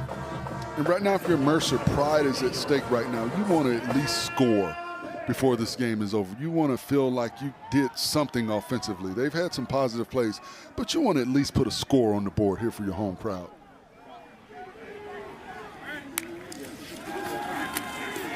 Atkinson pressured. In and out of the hands of Kendall Harris.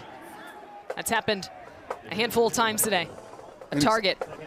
And Xavier Jennings got away with a hold on that play, number 70. If you watch number 70, you don't see it on the replay right here, but you got to help your quarterback out. And you see two receivers in the area right here. Adonis McDaniel is kind of looking at Harris like, hey, that ball was supposed to come to me. So it just kind of lets you know what's going on with this offense right now. They're just kind of disoriented. You see South Dakota looking to advance to the quarterfinals. Atkinson throws another interception, his 4th of the day, and the 2nd for Mikey Munn. Another takeaway by this South Dakota defense. Mikey Munn with his 2nd pick of the day. Coyotes offense back on the field.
40-0, the lead for South Dakota at Mercer with under 13 minutes left to play in the fourth quarter.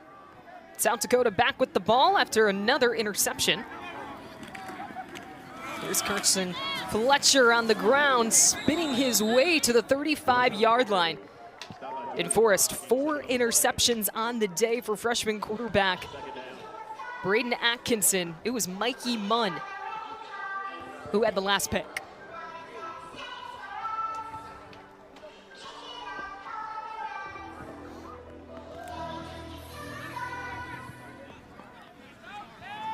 That sets up 2nd and 3.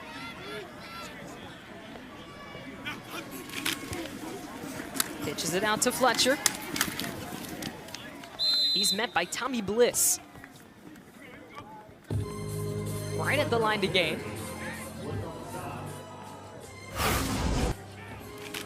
And this is college football right here, ladies and gentlemen. You hear the contact going on out there. The defense is still sending a message and still playing hard.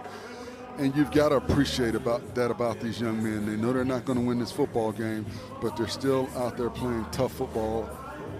A good job. That run was good enough for a first down. And our producer's talking to me, and he asked me, did I miss those sounds and miss that? I do not miss that. I am old now. Timeout, South Dakota, first charge in the second half.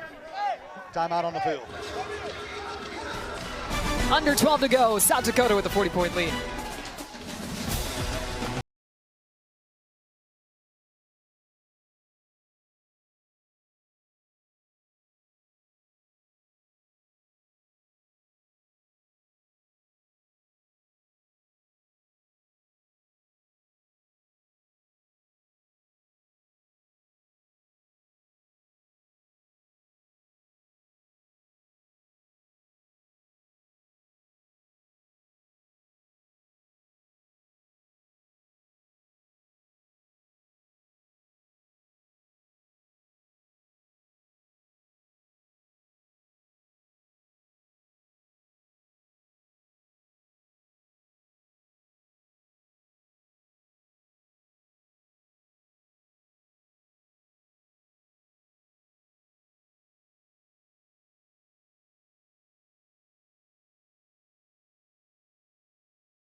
Well, before today's game, it was the annual reindeer run, a 5K around the beautiful campus of Mercer University. You see some Christmas spirit as well. Getting some miles in before this FCS playoff game at 5-Star Stadium, costumes and all. And I swear, I was driving in. I saw Forrest Connolly running in the 5K this morning. You're a fibber. You didn't see me running. Got in a whole 5K before the broadcast? Absolutely not. I'm not built to run anymore. Former offensive lineman from Florida State, Forrest Connolly. Kelsey Casper with you in this fourth quarter. See, Kelsey, people my size are built for short, quick bursts. 2-3 yard bursts, and then that's it. It's over. It's 2nd and 6 for South Dakota with under 12 minutes to go. And I still think you've got a Mercer team that's playing for pride right now. Defensively, you want to get a stop. You want to get the ball back to your offense. And you want to give your young quarterback an opportunity to try and put some points on the board. You spoke earlier about those interceptions, and a couple of those has been freshman mistakes. They've gotten pressure on him, and he's trying to make a play, something out of nothing. But he's got to understand that when it's not there, it's drawn up. You just hold on to the football, take the sack, and live to play another play. Reed Watkins taken down, -1 on the play. And also, you mentioned playing for pride. There's a lot of seniors playing their last football game of their careers on this field this afternoon. And I think we've got to recognize and acknowledge as well the great season that this Mercer ball club has had. You know, they've had a dominant season when you look at their defense and what they were able to do prior to this football game, coming in only giving up 90 yards a game, first in FCS, fourth, overall. First in the Southern Conference, fourth in FCS. So they did a good job defensively. They've had a great season. It's just come to an abrupt end against a tough South Dakota football team. Fletcher on the carry brings up fourth down. And Mercer offensively even better. They led the nation in total offense, averaging 504 yards per game, second in passing yards, averaging 333. They clinched their second straight SoCon title this season. And Atkinson, the season that he had as a freshman, winning the Jerry Rice Award, I mean, that was huge. And then, you know, on the other side of the football, Zoc winning the Defensive Player of the Year award for the Southern Conference. So they've had a great season. Once again, they've just run into a juggernaut this afternoon. And South Dakota will go for it on 4th and 4.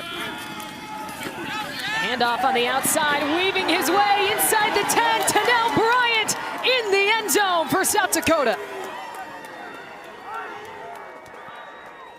26 yards on 4th down. And Bryant adds to the lead.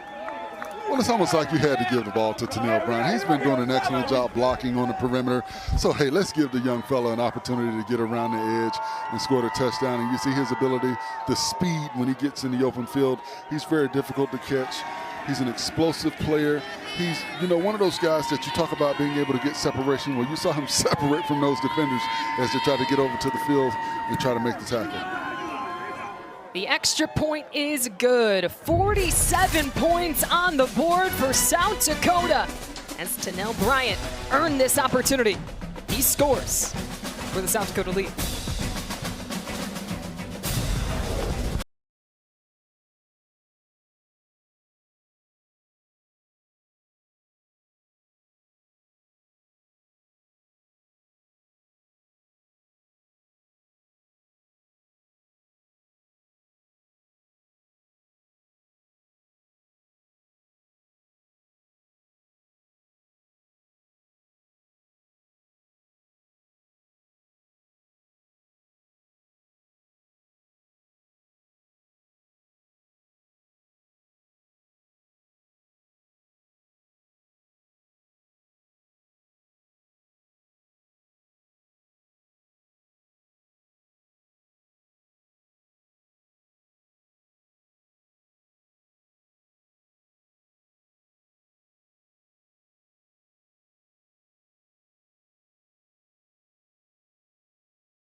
Under 10 minutes left to play in this fourth quarter. South Dakota with a 47-point lead over Mercer. Taking a look at the bracket, the Yotes looking to advance to the quarterfinals, playing the winner of Montana and South Dakota State, and that is a close game right now. End of the first quarter, it's South Dakota State with a 14-point lead over the 3 seed in Montana.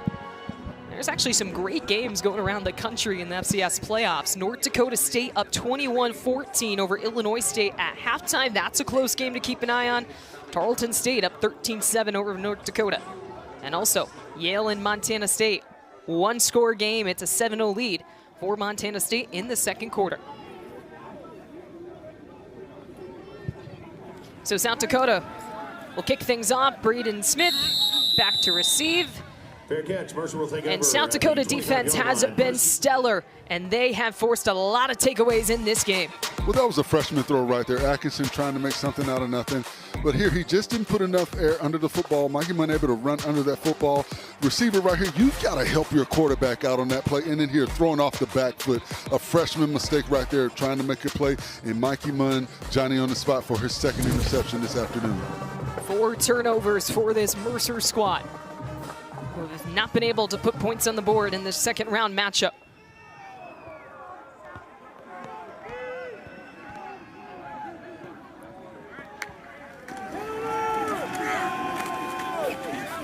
Continue to feed Miller on the ground, but he is tackled for a loss on the play. -1. And good job by Lincoln Adams getting penetration on that play. When your linebackers are able to flow downhill, you have a successful defense because they can create opportunities to make big plays in the backfield. And that starts with those defensive linemen, Chris Dixon, Masai Newsom, Caden Crawford, Nile Dickel. They're doing a good job of occupying those offensive linemen. Atkinson on 2nd and 11. Pass completed to Solomon. He's taken out at the 35.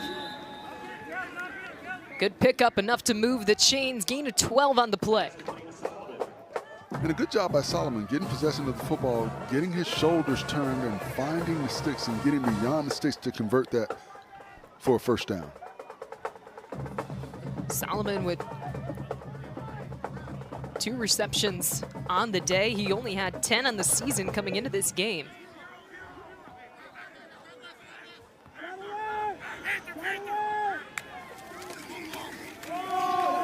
Here's Doty. And he is wrapped down by Wade Abrams. Gain of 2, 2nd and 8.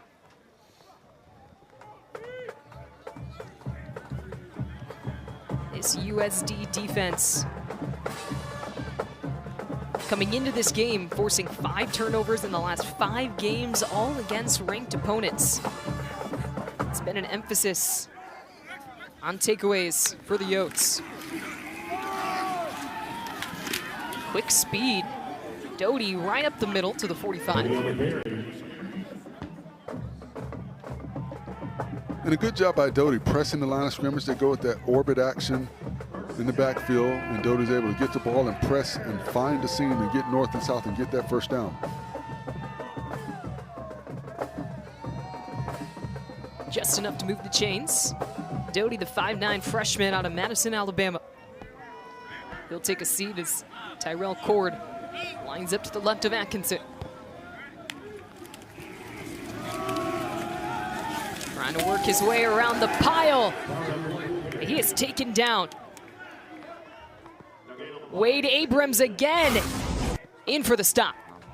And you see the penetration by the defensive line. There's nowhere for him to press the line. Cord is trying to find the seam. There's nowhere he tries to bounce it to the outside. But then you've got those linebackers, Wade Abrams, Bo Ryan, Lincoln Adams, those guys flowing downhill.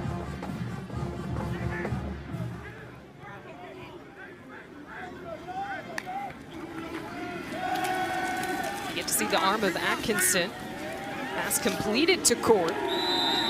He is brought down at the 49-yard line. Tackle made by Lincoln Adams and Jaden Brown.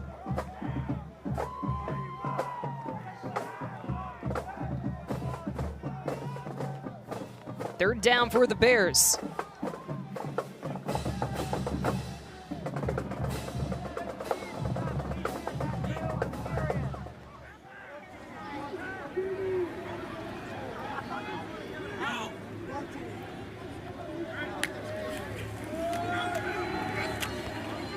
Atkinson. Catch made by McDaniel. And they're able to convert on third down and move the chains for a first down. And a good job by McDaniel getting his body in between the defender and the football. Kind of what you do in basketball, boxing him out where only he could make a play on the football.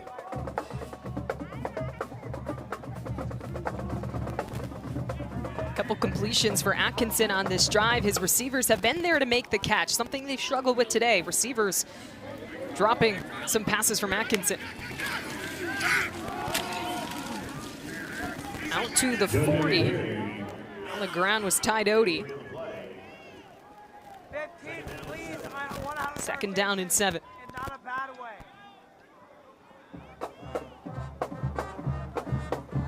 So the Bears in Yotes territory, trying to put their first points on the board in the final 5 minutes of this game. And so far, this has been a good-looking drive, probably the best drive that they've had this evening or this afternoon. High snap. Atkinson with time. Short pass to Doty. He is wrapped up inside the 40-yard line. And one of the good things about opportunities like this, you get second and third teamers opportunities to play live action, get some live good work. You're not going to get this type of work in practice. So this is a good opportunity for these guys to play playoff football, understand the speed of the game and what they're going to see as they continue to progress and play tougher opponents. 3rd and 5, 10th play on the drive for Mercer.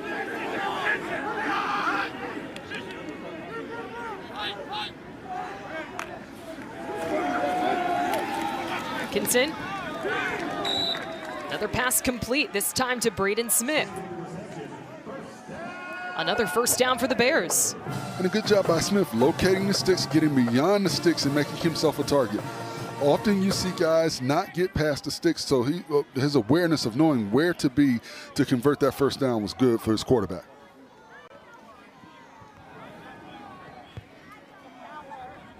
Mercer slowly but surely working their way downfield.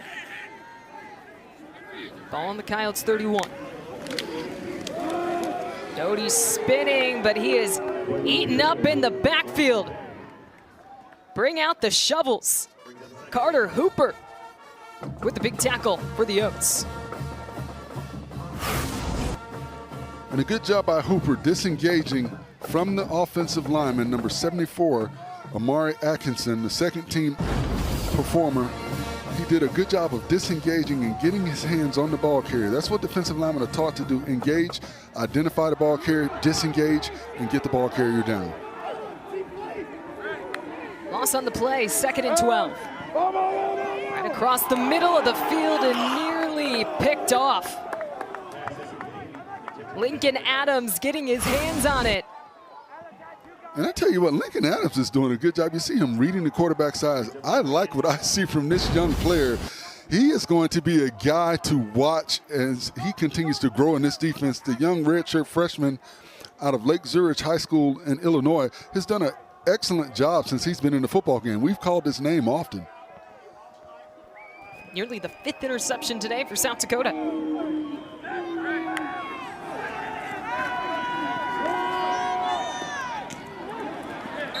Pass caught inside the 22, McDaniel.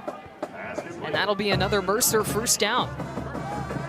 And a good job converting on that 3rd down.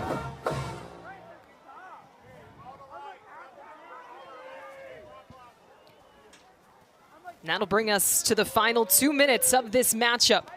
Mercer on a great drive, looking to score their first points, but they trail at 47.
2 minutes left in this FCS Playoffs second round matchup between South Dakota and Mercer. And it looks like South Dakota's going to take a timeout right out of the break. And you have to know the defense, the starting defense is talking to these guys and saying, hey, we want to preserve the shutout. You know, you guys, it's up to you guys to preserve the shutout. So they're putting pressure on these second and third teamers that are out there to do their job and finish the job. But then on the other side of the football field, you've got a Mercer team that's playing for pride and wanting to put some points on the board. We talked about it. There's some guys that are playing their last ever college football game out here. So, you know, you want to, you know, have something, and you're playing for pride at this point and wanting to put points on the board your last time out in front of your home fans, in front of your family and friends. Just a few seniors on this Mercer offense. Right tackle, Xavier Jennings.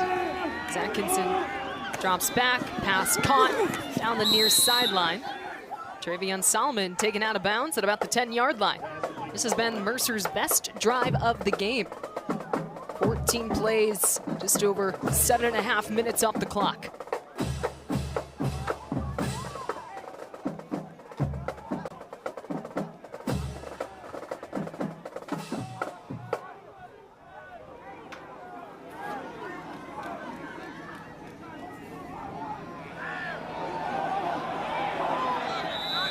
And there's the flag. Tyrell Cord tried to hold it. It's almost like the official didn't want to throw the flag. You saw the official kind of sitting there in the crowd. Yeah, he's almost like, do I really have to throw the flag? And you hear the South Dakota sideline, come on, throw the flag, throw the flag. He's trying his best to hold it. But nonetheless, 5-yard penalty for Mercer, 2nd and 8.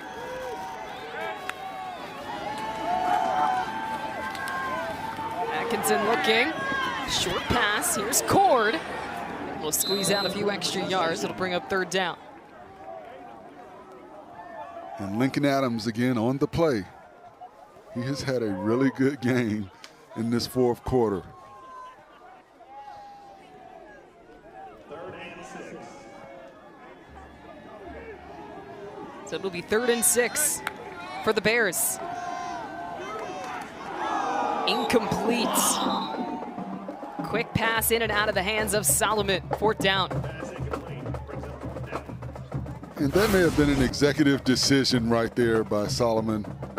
I think that was an executive decision. He felt the pressure coming and decided, hey, I'm going to get alligator arms on this play and let this ball go.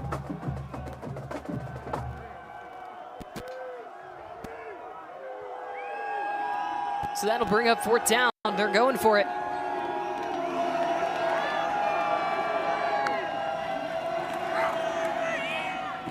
Over the middle. Incomplete. Pass intended for Braden Smith, and it was Austin Rosetta in coverage with the big stop.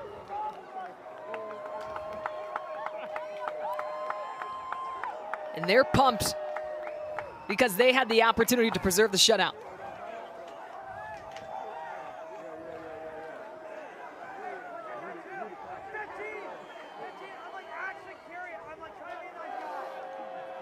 The 5th-year senior Austin Rosetta out of Kansas celebrating with his teammates on the sideline. And think about this. He comes into this game with 1 tackle on the season, and he makes the play to preserve the shutout. What an awesome feeling it is for that young man right now.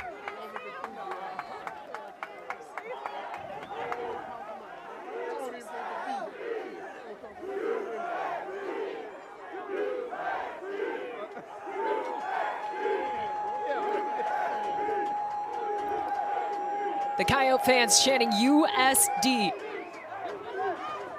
because their Coyotes are going to take a knee and ride this one out.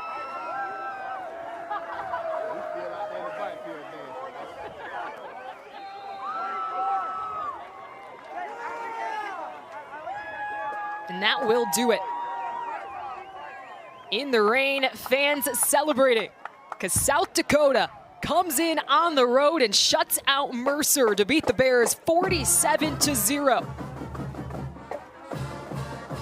2 playoff wins under the Coyotes' belt. They took down Drake last week, 38-17. And they dominate Mercer, 47-0. And just a dominant performance by South Dakota. They were able to run the ball effectively. They were able to throw the ball effectively. Defensively, they made Atkinson look like a freshman. And they shut Zoc out, who had been making plays all throughout this year on defense. They did an excellent job fulfilling their game plan. They had a great game plan, and they came in and did the job. And you can see South Dakota moving on to the quarterfinals. They're going to have to wait and see who they will face. Montana and South Dakota State in a close game, if you want to tune into that one on ESPN+. Well, the Coyotes coming out with a big win, taking down 6-seeded Mercer on the road with a 47-0 victory over the Bears. So for our entire crew, my analyst Forrest Connolly, I'm Kelsey Casper saying so long from Macon, Georgia. The Coyote season is still alive with a big win over Mercer.